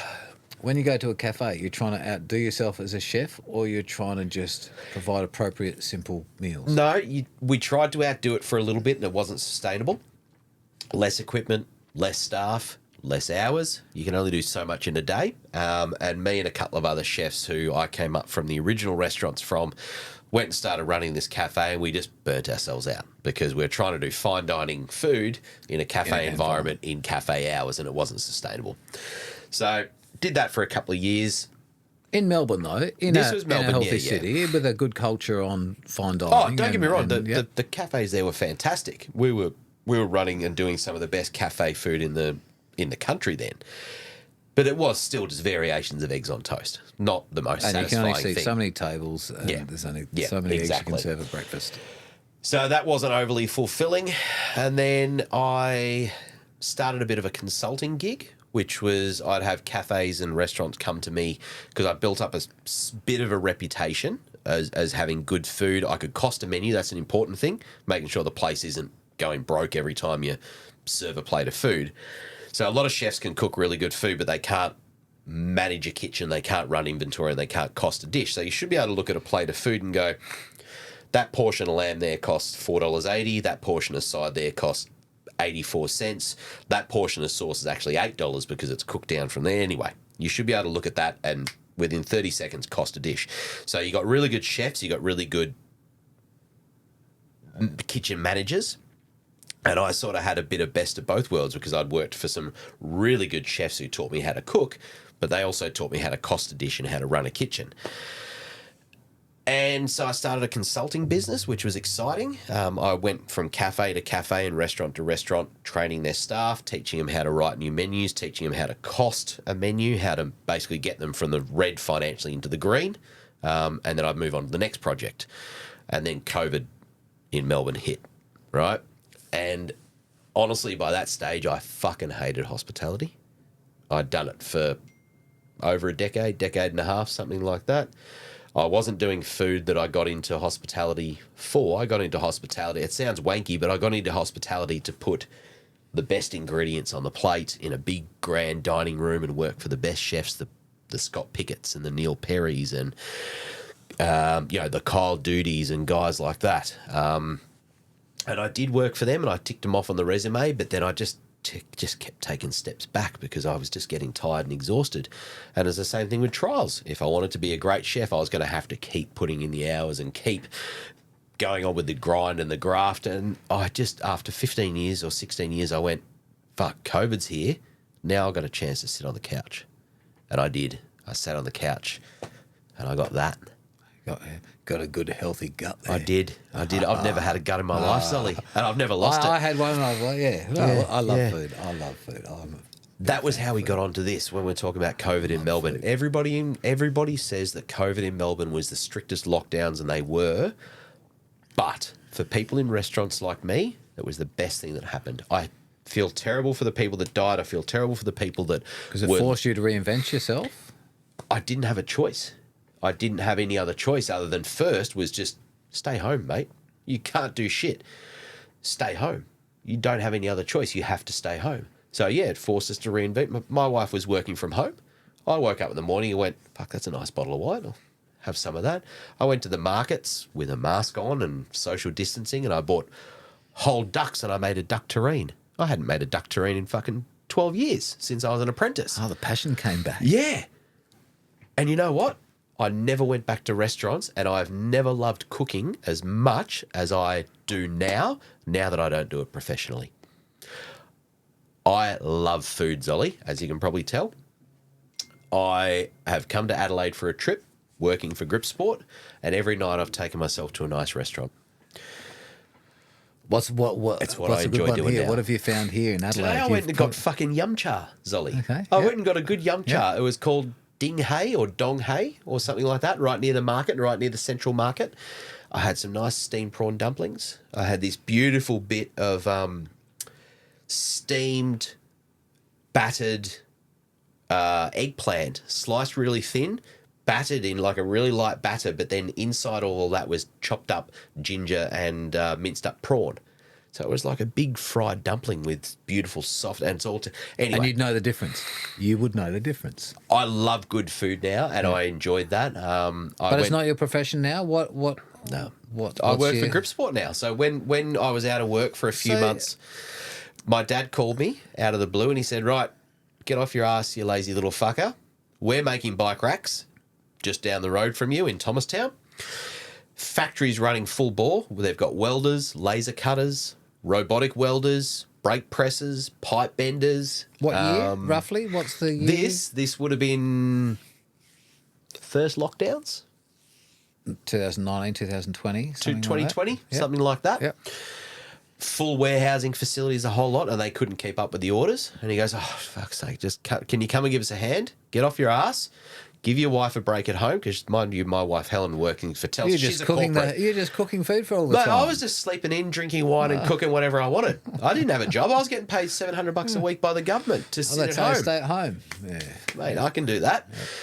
So I went and gave him a hand in the warehouse, and I said to him after about, it was supposed to be a few weeks, and that turned into 6 months, turned into 12 months, turned into 18 months. And I started to go, fuck, I've been working in the warehouse for 18 months. So I knocked on his office door, and my dad doesn't get on the tools anymore. He can't. It's not his area of expertise anymore. He started off as a welder, and then he turned into the GM and the owner of the place.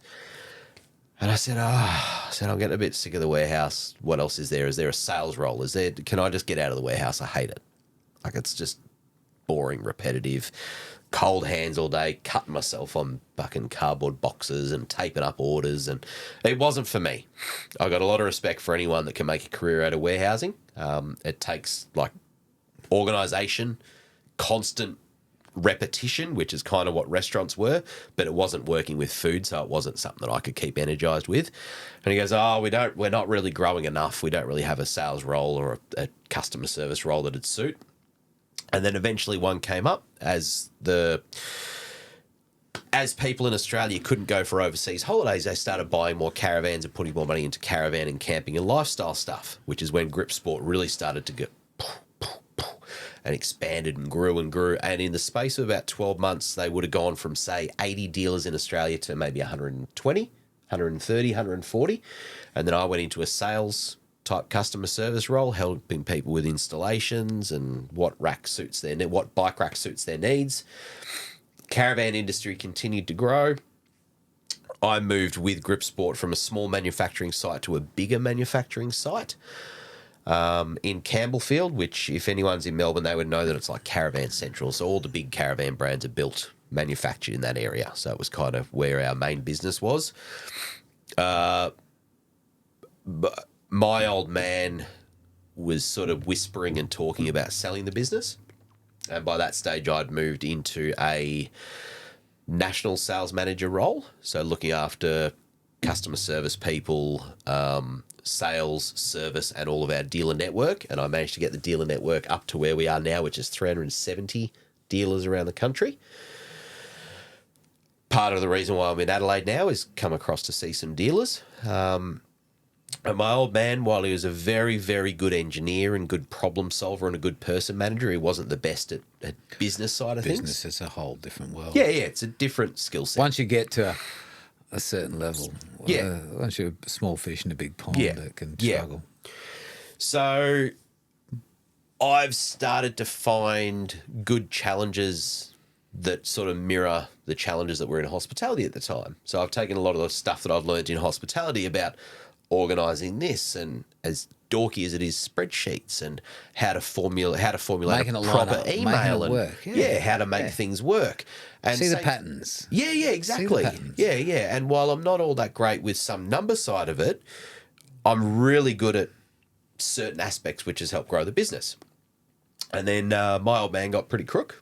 He got cancer and almost didn't make it through quite a bit. So by this stage, he was between Melbourne and New Zealand because he was going to retire to New Zealand with his wife and my stepmom, Marion. He got pretty crook, and I used to get phone calls in the middle of the night from the nurses going, oh, fuck, you better get over here. He might not make it through the weekend. And by the time I get over there, 24 hours later, he's fine. He's sitting up in bed. Stubborn old John. Yeah, you old fucking... And I said to him... What'd you waste your money flying over to see me for? Mind you, he's all hooked up. He's on breathing rep. He's flirting with nurses. I could totally see that. And I said, after about the third or fourth trip, now this was costing thousands. Yeah. Flights over, hiring a car, anyway. Just hurry up and die. I said to him in hospital, I was like, no, can you terrible. either fucking get out of hospital? I don't mean that. Or fucking... No, I said it to him. I said, can you either get out of hospital or can you die? I said, you've got to make a decision, Dad. I can't keep coming over here. And he goes, oh, I think I might survive this one. I said, all right. We love you, John. Yes, we love you. We do. And yes, it's in jest to suggest such a horrible comment. Yeah, absolutely. And he came through. He came through. He spent 6 months in intensive care in a hospital in New Zealand, and the health system over there looked after him. He was not out of pocket a cent. And they kicked him out as well. They did eventually kick him out. Yep. And now, so he's retired. I'm looking after the sales service side of things at Grip Sport. Got an awesome customer service girl who works for me full time, which allows me to get out on the road, which I was never able to do until she came on the tools. You are now. They wouldn't let me near the tools, Ollie. You are. They wouldn't let me near the the tools. Chef. You are mixing stuff up in the little bit, in the background. Yeah. There. So creating a new recipe. I'm fortunate that I get to work on. I get to chat to the guys in the warehouse. I get to chat to the design team. So because I've come from a bike background and I use the Bracks, like I go out riding all the time now. Go and do the trials competitions with Matt Harding. Drive up to Cairns for the Masters Worlds to bump into Michael Ronning.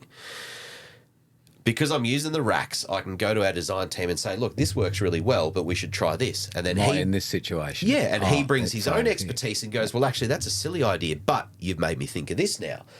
So... And now you've got adaptive bikes. So is Grip Sport into the adaptive market? Yep, massive. So a big part of us is electrification, is that the right word? Or power racks. We've got a recently launched series called our Ability Series. And what that allows anybody to do is anyone that's in a trike or a recumbent or a hand cycle or anyone that's less abled. Again, I'm so bad at the politically correct way of saying things So parts of your body don't work so well. Yeah. We've got a rack with a system to support you. We do. So it's allowing a lot of riders to now get out and ride solo completely. Because you've got to load your bike. Like, once you're there, but how do you load it? How do you stick it on the rack? Unless you've got a van or a flatbed tray or a ute or something like that with ramps, but even still pushing a 40 to 50 to 60 kilo adaptive bike. So Grant Allen, shout out G Rant, absolute legend. Mate, he was a legend. No crickets there. Don't give the man crickets. No, cricket wasn't supposed to be cricket. No, that's all right. Nothing but cheers for Grant. Come on down. So Grant Allen is one of the OG legends of Australian mountain biking scene. He was in... What was that event where it might have been Thredbo where there were the fires. And the Red Bull Rampage and the Red Bull... no, it wasn't Red Bull. It was Red Bull Ride. It was a Red Bull Ride, wasn't it? Yeah. I think that's what they called it first, And this was the first version, and this is just to shout out how important and how correct, how important Australian mountain biking was to the world back then. Was Red Bull Ride was the original Rampages to what we know it now. Grant Allen coming... So if anyone in Australia knows bushfires, they know that when there's a bushfire, the sky is just this...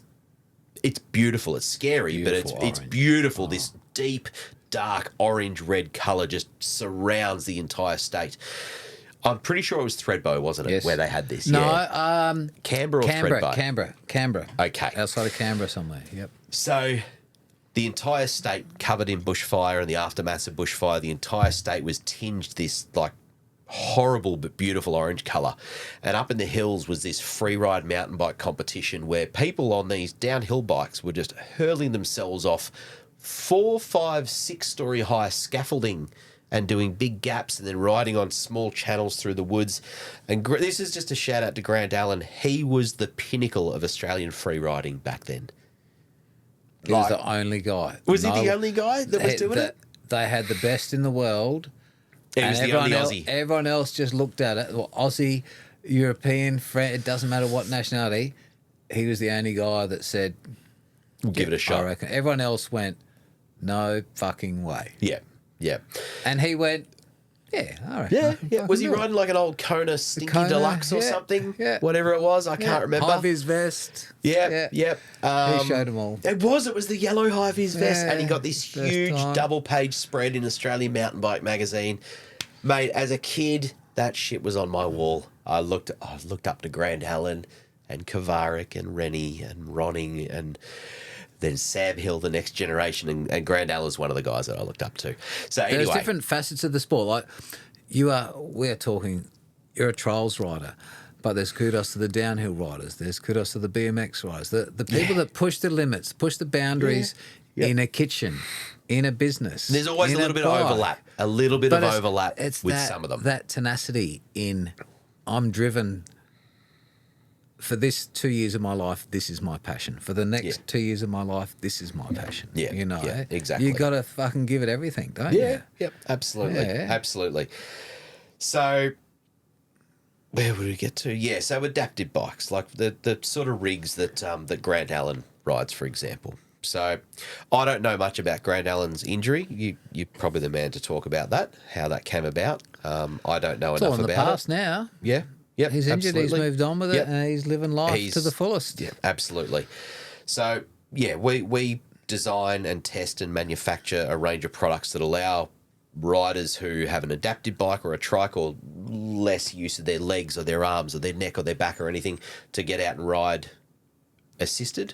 They can load the bike up into the bike rack. We've now got power lift options as well, which is all NDIS funded. So if you have an NDIS account, you're often not out of pocket for it at all. So you can effectively ride into a rack, maneuver your way from the rack into your wheelchair if that's the sort of case that you're in, roll your wheelchair around to the side, press a button, and it effectively lifts your bike up onto the back of your car for you. You have your life back. You have you can you go have a out riding. portion of your life back. Fucking oath, yeah. That 10 years ago, Yeah. like that was never an option. Yeah. It is so And it's cool. positive. It's Yeah. cool. It's cool. It's a game changer. It's cool. Heaven forbid, I hope that injuries like that continue to decrease in numbers, but it's always going to happen. People are always going to end up injured. You're always going to have people who need But now you have wheelchairs and options assistance, and now you can get out and ride. Yeah. Yeah. There's kids. Break down some of those barriers to Yeah, go, yeah. shit, I couldn't do anything. Actually, no, we got you. We got you back.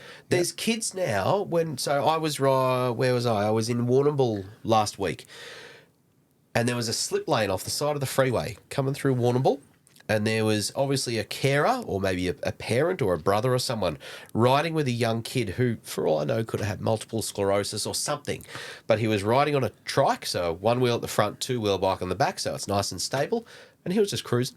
And it was great. And he was tied off with a tether to his brother's or his carer's handlebar. So obviously he didn't tear off up down a fucking freeway or anything. But 15 years ago, you might not have seen that. Yeah. The kid might not have been able to get out on a bike. Accessibility to disability. Yeah. And I reckon bikes are cool as fuck, Sully. Yeah. Bikes I are agree. cool. I agree. You know that. Yeah. Cheer that on. Yeah. Hey. Bikes are cool. Bikes are cool. I need another wee break. That's all right. Should we go to the lemon tree? We'll go to Lemon Tree again. I want to challenge you with something more interesting. Okay. Things work. A lot of pressure. Have I asked you? What's a really proud moment? What's something that makes you proud that you've achieved through? We've talked about a few different things. You've had some lows, you've had some highs, but if you could circumnavigate all of those, what would you go, out of all those, there's a top 2 or 3. What are a couple of moments there that are really brilliant? I think the obvious ones is some of my and some of our, I say our as a collective bike riding group of people. Yeah, some of the achievements and some of the things that we did back in the day, I'm really, really proud of those. Like getting the X Games and competing with internationally renowned riders there. Again, everything sort of focuses on, but I think that's natural though, because I know you through bike riding, so it's but probably I enjoy natural. your chefing. Yeah. I actually really enjoy your chefing conversation. Relate it to whatever you think. I'll jump onto cooking in a sec. Getting onto a Volatile Visions video for an interview with you, that was a big puffing my chest out. Real proud of that moment. I loved that. That was your attention video. I enjoyed that. That was a big step for me because, you know, back then I used to idolise and look up to the people on the Volatile Visions videos, and then internationally was looking up to like Seth Enslow and Jeff Emig and Mike Metzger and those guys that were on the Krusty Demons videos, for example. So for me to get my name printed on the bottom, amongst others, It was like the Aussie version of... It was. That's kind of what it was. It was the trials. underground. It was a bit wild. It was a bit rambunctious. It was cool. So that was a big thing for me. So thank you for putting that on. And for having myself and Andrew over for that long weekend. Oh, we did. In Adelaide. There you go, yes. Sitting in front of your fish tank. Fish tank, we did the Vela, we did trials demos at the... Was it the Fringe Festival? The Fringe. Yep. And I remember being stoned off my brain, dropping off a roof with cameras flashing going, I'm too stoned for this. But, mate. Big 10-foot high robot things. Yeah, and so that was cool. But, yeah, getting onto the attention video was great. So was that the end of... Was that the beginning of the end? Was it? No? Absolutely not. No. I already had a bit of a... I already knew by then that I was destined to either push it hard and go to the Worlds, just push it or take my foot off the pedal and have a bit of fun. Other achievements and things ticked off that aren't necessarily bike related. Scoring an apprenticeship or the beginning of an apprenticeship at what was at the time that place was I'm pretty sure it was in the top 50 of the world's best restaurants at the time. So to get an apprenticeship there and get my foot in the door there was I was pretty proud of that. That was good. And how did you get set that? The scene. That was me just going in and begging and grovelling and just being lucky that there was a position at the time. That's all it was. I had no cooking skills. I had a passion for food, but at that time in that sort of restaurant, you didn't need someone that had a passion for food. You needed someone that could come in and fucking cop it and do the job and not piss and moan about it. 7 hours and it was. Stop crying. It was, yeah. We would do, and it was a big restaurant, like 22 or 24 savoury chefs across 4 sections, and then 3 full-time, or maybe 4 or 5 full-time pastry chefs. So almost 30 chefs in total. It was one of the bigger kitchens in Australia at the time, and it was in the top 50 world best restaurants at the time. Yeah, they didn't need someone to come in and go, I'm really like on MasterChef now. I've got a passion, you know. I really want to run a small seafood restaurant by the bay and have nice... and people come and take photos of me. No, you got to fucking work hard. They wanted someone that could come in and fucking cop it and work hard. And, and that's what you got to do for 10 or 15 years anyway. Yeah.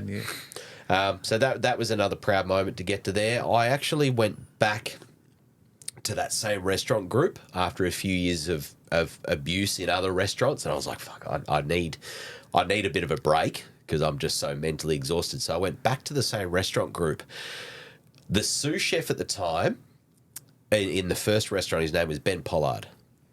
He has now gone on to be the culinary director of, I'm not going to be able to remember the name of the restaurant group, Andrew McConnell. Andrew McConnell is a fantastic, one of Australia's best, most respected chefs.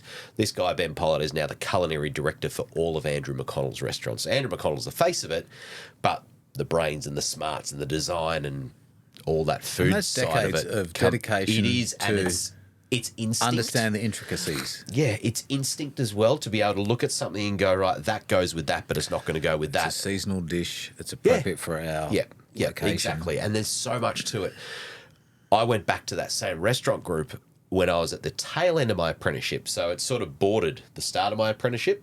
And realistically, I should have stayed a few years there to learn more. But again, I was easy to flip. You know me. When it comes to putting the hard work in, I'll find something else that I can. An easier path there. Yeah. That'll probably never change. Water flows downhill, doesn't it? Exactly. Yeah, exactly. Yeah, I'm very fluid. Yeah. So started the apprenticeship there. When I got to the tail end of my apprenticeship, which at that time was about a 4-year process, so 5 days full-time work, which was about 70 hours of work, and then another full day at school.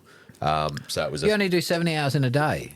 70 hours a week. Oh, sorry. Did I say a day? No. I was just Okay, checking. Because I've done 70-hour days. I'm sure. Yeah. Ask me how hard it was. So another proud moment was I got to go back at the tail end of my apprenticeship, worked for Ben Pollard, who was the head chef of his own restaurant in that same restaurant group that I first started in, and I finished my apprenticeship under him, which was cool. So that was good. It was like a bit of a whole full circle thing. Really, really good. Yeah, that was awesome. What about a really bad loss? What didn't work? In let's keep it to the last year or so. You know, I'll pick a moment in time if you choose. But when when the shit really hit the fan, we've spoken a few earlier. Let's not dwell on that one again. Let's pick something more recent. Last 5 years. It can be simple. It can be anything. Yeah, look, I lost my grandmother 2 years ago, maybe 2 and a bit. I don't know the exact date. My grandmother was sort of the real, is it matriarch or patriarch? I always get those two mixed up. Matriarch. I think. Yeah. She was the real matriarch of the family. So my dad, John's mum, she was a world famous opera singer.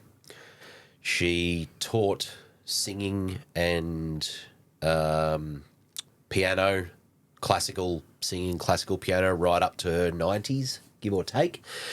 Had a few health issues towards the end. My wife, Helen, and I would go over there a couple of times a week to look after her. Just basic shit. Put her shopping away. Make sure the cats are fed. Make sure the cat litter tray's emptied. Make sure the car that she hasn't driven for 4 years has still got fucking petrol in it, that sort of thing. Make sure the gardener's doing the right job. Just things that you do for your grandmother. Unfortunately, when she started to get real crook was right when my old man was going through his health thing. So my dad, John, was stuck in New Zealand. Yep. His mum, my grandmother, was effectively dying in hospital in Melbourne. They couldn't talk to each other than just a video call, but they were both effectively in intensive care. He couldn't come across to help me. She couldn't do anything to help her son. So That's a crux. that's actually pretty sad. I hadn't thought of that. She was dying in hospital while her son was dying overseas in New Zealand. Yeah, that actually breaks me up a bit thinking about that. I hadn't thought of it that logically until now. So you're a good prop in that situation, sounds like. Whether you realise it or I not. wasn't fucking doing a good job of holding things together. No, you probably didn't realise you were, but you probably were. Yeah, so I think at the time I was doing regular phone calls with the nurses over there so that they could communicate to my old man what was going on with his mum over here. To top it off, this is quite fun. John, this is another fuck you for you, old man. My old man had promised to take her beloved cat over to New Zealand, and because of his health issues, he couldn't. We took her cat on board, and he was a beautiful cat, but he was a fucking cunt of a cat. He was a big Maine Coon. He was huge, like almost the size of your dog, Kaya. This is a big cat, yeah? And it was an outside cat, and we've never had an outside cat. So we said, Nan, the cat can't go over to New Zealand with John because he's crook. I said, we'll take your cat for you. And the fucking cat got out.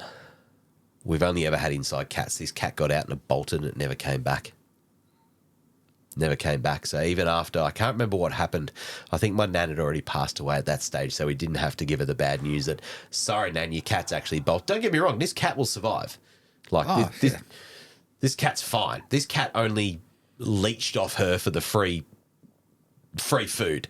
This Didn't cat, even want to hug. No, Didn't no. want to cuddle. This cat will be out there taking down fucking big brush-tailed possums. Like, it's fine. But yeah, we lost my nan's cat, which was a bit rough.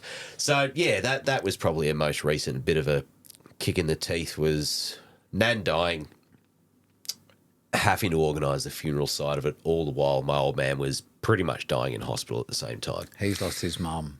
Yeah. And he's unable to assist. Yeah. So That's a big responsibility.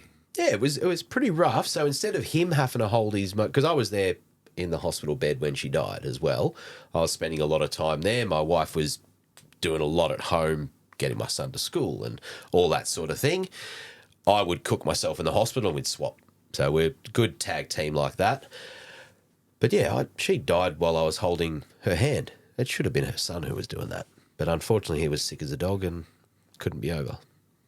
Couldn't be over in Melbourne for it. So that's pretty cool to be able to at least, if you can enjoy that experience in a situation where it's not enjoyable. Yeah. There's some blood involved in a situation like that. Better me than a nurse that she doesn't know. A lot of people don't get that opportunity. No, or a doctor who's just coming in to do the rounds and go. Cold heart. Yep. Tick a box. Unfortunately, she might not make it through the night. Yeah. So that's probably something in the last couple of years that's been a bit rough. How do you've had that moment, that day, those few days, how do you pick yourself back up? Like you fell in a rut. I'm sure at the end of the day that affects you, and you can try and be as, it's just life, that's how it is, but it cuts you, it hurts. How do you resolve that? It's stupid, but I went back to work and just pushed on. What were you working at this stage? You're at Grip Sport now. I was at Grip Sport then, yeah. My boss so and current boss. your dad's business. Yeah. You're honouring my dad's mum. Your dad's mum in a situation where he can't support her. It sounds like you're a pretty good bloke. Yeah, all right. Yeah, you probably when I hit my 30s, I became all right. But up to my 30s, I was a real piece of shit, Zully. Yeah. Came all right in the end. So, what advice would you give to your younger self? Well, I give the same advice to my son. While he doesn't listen to me yet, I hope that when they don't listen. No one listens until they're fucking 20. But no. Well, you didn't. How old were you till you 30? listened? Yeah. So I expect my son. He's 12 now. I reckon he's got another. Is it 18 years? I reckon he's got another 18 years before my advice will sink in. And I've given him a few bits of good advice and some shitty advice over the years. I don't want him to be scared of putting in the hard work. No, sorry. I don't want him to be scared of fucking up and failing. Right. You can put the hard work in, and it doesn't matter if you fail, succeed, Sometimes whatever. It doesn't work. A lot of the time it doesn't work. Yeah, most of the time maybe. My son will be a great basketballer. I have no doubt in my mind that he will be a great basketballer. What's not in his favour is that the bigger the sport is, the harder it is to reach that top 1%. In bike trials, it was a lot easier to reach that. Sorry. Difficult in terms of effort and skill required, but it's a much smaller field. That level from the top 5%, you get to the top 5%, you're incredible. But to break to the top 3 and the top 2, that is like correct. All of that and then some. Correct. Excuse me. Now, I don't know mainstream sports very well, so this is probably a really bad analogy. Look at Tiger Woods, right? He was the greatest golfer in the world for a period of time, I'm going to assume, right?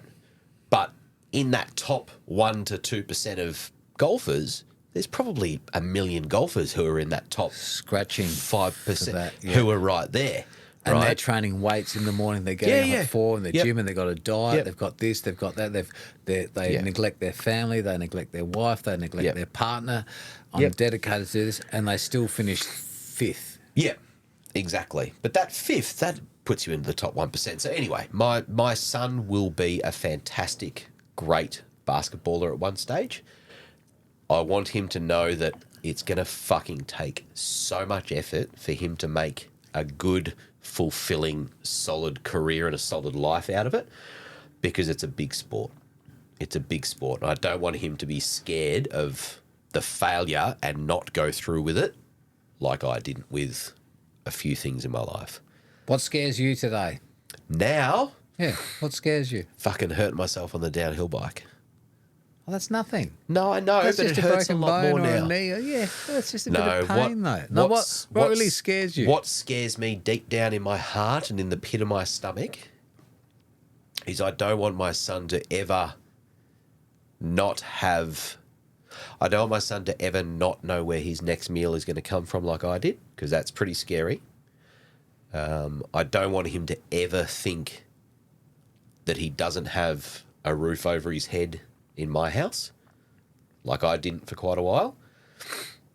But saying that, if he turns into a little fuckwit like I did, Kick him out. I will draw the line in the sand and I'll support him as best as I can, but I will draw the line in the sand like I had one drawn for me. I think lines in the sand are pretty good. You have to. As much as they are, you can hold grudges, and as we get older, you go, fucking, I think there needs to be a few lines in the sand. Correct. Yep. Everybody needs to know where their boundaries are and how much you can. And kids do that. You've got 3 daughters, right? $2 and a son. Sorry, 2 my girls and a boy. apologies. Yep. So you've had 3 kids. What's the oldest? 22, did you say? 22 now, yes. So for 22 years, you've had 3 kids pushing your boundaries and working out where they stand with you and working out It how is much they can push fucking you, horrible. what they can get away with, what they can't And get away beautiful with. at the same time. Yeah, of course, absolutely. Yeah, that's to be expected. I think there's a lot more bad days than good days, but one good day outweighs 100 bad days. Yep, That's for absolutely. sure. Yep, yep. Who would you like to thank? Who would you, if we're coming to the close here, look, we're not wrapping it up in 2 minutes, but That's okay. spend a minute. Like, Yep. anyone you'd like to, what question haven't I asked you? Or what would you like to say? I think I feel terrible because it feels like I've just been chatting about myself the whole time, which is not what I wanted to come into this to do. Fucking, I haven't seen you for fucking 20 years. This You is just got fucking the- gold. Like, I love doing this. And if everything worked, I would just keep going. We'd have pizza and we'd just keep talking. You know, so, we'd cook something really nice. Maybe you'd cook me something. But You know what? Next time I come to and do an Adelaide trip, I will bring some ripper food around. We'll do a barbecue. We'll do some salads. We'll do some breads. barbecue. We'll sit in the I'm pool. not that good on We'll have salad, That's but- okay. I'll make you a nice. It doesn't need to be leafy greens. Yeah. I can make I you a like nice roast veggie salad, beetroot, and something. ricotta. Anyway, all we'll, this. we'll do something. All right, we'll do Yes. something. When we've got a bit more But no. time and I'm not here trying to sell fucking bike racks. Who would I want to thank? I will start at the most recent and work my way back. And I'll only say half a dozen. My wife, she puts up with so much bullshit, same as your lovely wife and partner probably has for a long, long time. I'm fantastic. I don't think she's No, put up. because the sun shines out your asshole, right? Where's the? There you go. There it is. There. Yeah. That's what that'll be hers. Yeah. Look, when I got back in, reverse that. When I got back into bikes a little bit with Grip Sport when COVID hit, I got into BMX racing, and I went and bought a big, expensive BMX race bike and bought all the gear, and I tried it for 6 months. It's not for me, right? She supported me with that. That's fine. Dale, I think I want to try and do some more trials competitions. All right, we'll go and buy a fucking trials bike. So I went and bought a trials bike from Alex Marquardt, Bike Trials Direct up in Canberra. About the only person importing trial stuff nowadays that I know of. What bike you get? What'd you get? Got an Echo Mark That seems to be the brand now. Three, Like, yeah. Echo or Krukers are actually is like Monty even still around anymore? Monty are a bit. Oh, I'm going to go to hell for saying this. Monty are like department store bikes now. They're sold out. Then they just got a bit irrelevant. Yeah. Krukers are the way to go. So Alex Marquardt, he imports Krukers. I think he can build up pretty much any spec cost that you need. Anyway, my beautiful wife, and Alex Marquardt actually puts on the last few years of national championships. So big shout out to him. So him and Matthew Harding are keeping trials going in Australia as we speak, which is good. They deserve a big thank you. So that's great. That's another thank you that I have to get off the list. Yeah, my wife, I then said to her, all right, I'm not going to race BMX anymore. I want to get into downhill. So I bought myself a downhill bike. And I've gone and done heaps of shuttle days and state champs, and I raced Cannonball at Thredbo, and I went and raced the Masters Worlds at Cairns and things. So you're still competitive. You're clearly... I race, but I'm not competitive. Well, that's subjective. Because at downhill, I'm not quick at downhill, but I can still compete at trials, yeah. All you have to do is enter. Like, anyone can say, I would have done this, I could have done that, I'm fast enough, but no, you have to enter. You've got to make that commitment. Yeah. That's part of it. Yeah. To challenge yourself to maybe lose or to maybe be embarrassed. Oh, I lose at downhill. Every time I do a downhill race, I lose. But you're going to go, actually, I'm just doing this for fun. I'm going to see where I land up on the rank. Yeah. And I'm going to enjoy it. So to give you an idea, I raced Cairns Masters Worlds. Michael Ronning raced in the age group either just before or after me. That was an experience chasing him down the hill. That was fucking cool. That's a good pinnacle to go, I was within a minute of Michael Ronning. Yeah. Go, I was within a minute. Yeah. I was within a minute at the first corner, and then he took off. So I either came 12th or 13th at the Masters Worlds in downhill, and that was second last. Yeah, second last. That's fine. I'm happy with that. I've never been a downhill racer. That's fine. So I thank my wife for allowing me to go drive to Cairns. Fly to Cairns. Hire a car. How young are you now? Sorry to all you men out there with excellent wives. I am. That allow them to go and race to Cairns. I am 6 days off turning 40, 6 Ollie. days. So all of you guys, if you're over 35. 35. Just us 35 and let's to get meet into up Masters. at the next thing and we'll just go on. We'll all come second and last together. Yeah, and we'll have fine. a ball. That's fine. And it's the same. I went and raced Cannonball at Thredbo at the start of this year. Catch up with friends and people. I did, yep. Bumped into heaps of old mountain bike riders, bumped into heaps of new mountain bike riders. Yep, I think I came last at Cannonball in my age group.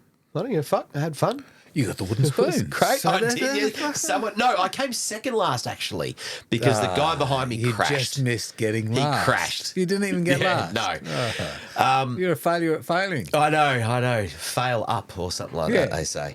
So, yeah, thank you to my wife for letting me have a downhill bike. Thank you to my wife for letting me have a trials bike. Thank you to my wife for letting me continue to dab my toe into mountain bike riding when it's expensive and it hurts and it takes me away from things at home for the weekend. It takes up space in the garage where all the bikes are hanging up on a wall. Sounds like you have a fantastic wife there. She's beautiful. Talon.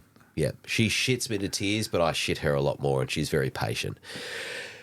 Moving back a little bit longer, thank you to my son for being so beautiful. Thank you to my son for giving me a reason to get up on Saturday mornings to take him to basketball. Like I said, he's going to be a fantastic basketballer and he might not even get into the top 5, top 20% of basketballers in the world. He's smart enough and caring enough and passionate enough and driven enough that if he blows his hip out or blows his knees out and can't continue to play for a career, he's going to get into coaching or sports psychology or something like that to do with basketball. Even though he doesn't enjoy riding bikes all that much, I'm still going to buy him a bike when he outgrows the previous one. Thank you for letting me do that, Bayer. But also thank you for letting me take you to your basketball games. I can see in him the love that he's got for that sport, even though I don't understand it myself and I'm terrible at it. He loves that sport and I'm thankful that I get to do that with him, which is beautiful. Thank you to anyone past and present and future for trials and mountain biking, people such as yourself. if it wasn't for people putting on competitions, whether it be official competitions like state rounds and national rounds and things like that, or demos and events and freestyle comps like that, I certainly wouldn't have stuck trials out as long as I did. I certainly would have taken the next easy route before it got to that. Because I wasn't organising competitions back then. I wasn't that clever. I wasn't that organised. I didn't have the contacts. I couldn't organise a packet of chips from a fucking local tuck shop, to be honest. But the people who were organising the events for riders like us, myself and Andrew, Dickie, Hamish O'Neill, Big Ant, I'm going to forget dozens of people now and I feel terrible for it. But if it wasn't for people doing the organising of events like that, I wouldn't have got to where I was with trials. I would have taken the easy route much sooner. So thank you, Zolly. Big part of trials and my enjoyment of trials, and now the fact that I'm back in bikes is because of Volatile Visions. Keep that rolling on. Keep it happening. Yeah, absolutely. And so we are very close, but I will go. I'll take it down a notch. Someone's having a bad day. Someone's having their worst day. How do you get out of that really bad day? You don't. You can put the example in your head. You don't have to share it. Share as you choose. But the upside of the downside is what and how did you find resolution to positivity To get through could be the worst day of your life? Whatever it is. You mean? Yeah. You're there today. Today, someone's lost someone. Something failed. Sometimes you can't change things to turn your day around. Sometimes you can't. Sometimes you've just got to work through it. And the old saying back in hospitality and restaurants is push on, right? Just push on. It was said in a bit of an aggressive and a hostile manner back in the day, like, come on, chef, push on, cunt. Come on, you've got to get through this. The same can be said for a lot of things. Sometimes you just need to chip away at it, one little task at a time, and eventually you'll sleep on it. Whether it's that night or you don't sleep for the next 2 nights because you're up worrying about it, you will eventually fall asleep. Again, cliches and stereotypes. They're a stereotype for a reason, right? Stereotypes are earned, right? That old stereotype of sleep on it. You might think differently the next day is very true. Sometimes you just got to work through it. And sometimes shit's shit, Zolly. Sometimes shit's real shit. And being human, sometimes you've got to cop it. If it's the worst day of your life and nothing can possibly get worse from there, that means that anything different is going to be an improvement. That's all I've got. Brilliant. I reckon we are going to bring in the music. I think we're going to wrap it on this. I've had so much fun. So have I, Thank mate. you so much, Talon Weaving, for coming after all these years, telling stories. I fucking love it. If I had more batteries and cameras, we'd go all night. We'd get pizza. You'd cook me something. Next time we'll get you back. Let's rain check that. That's what we're going to do. Steaks and no gout. Cheers, buddy. Cheers, Ollie. This is it. Thank you. Thank you. Thank you for having me. That's a wrap. Episode 23. Bravo, Zolly. Thank you, mate. That's it. We're done.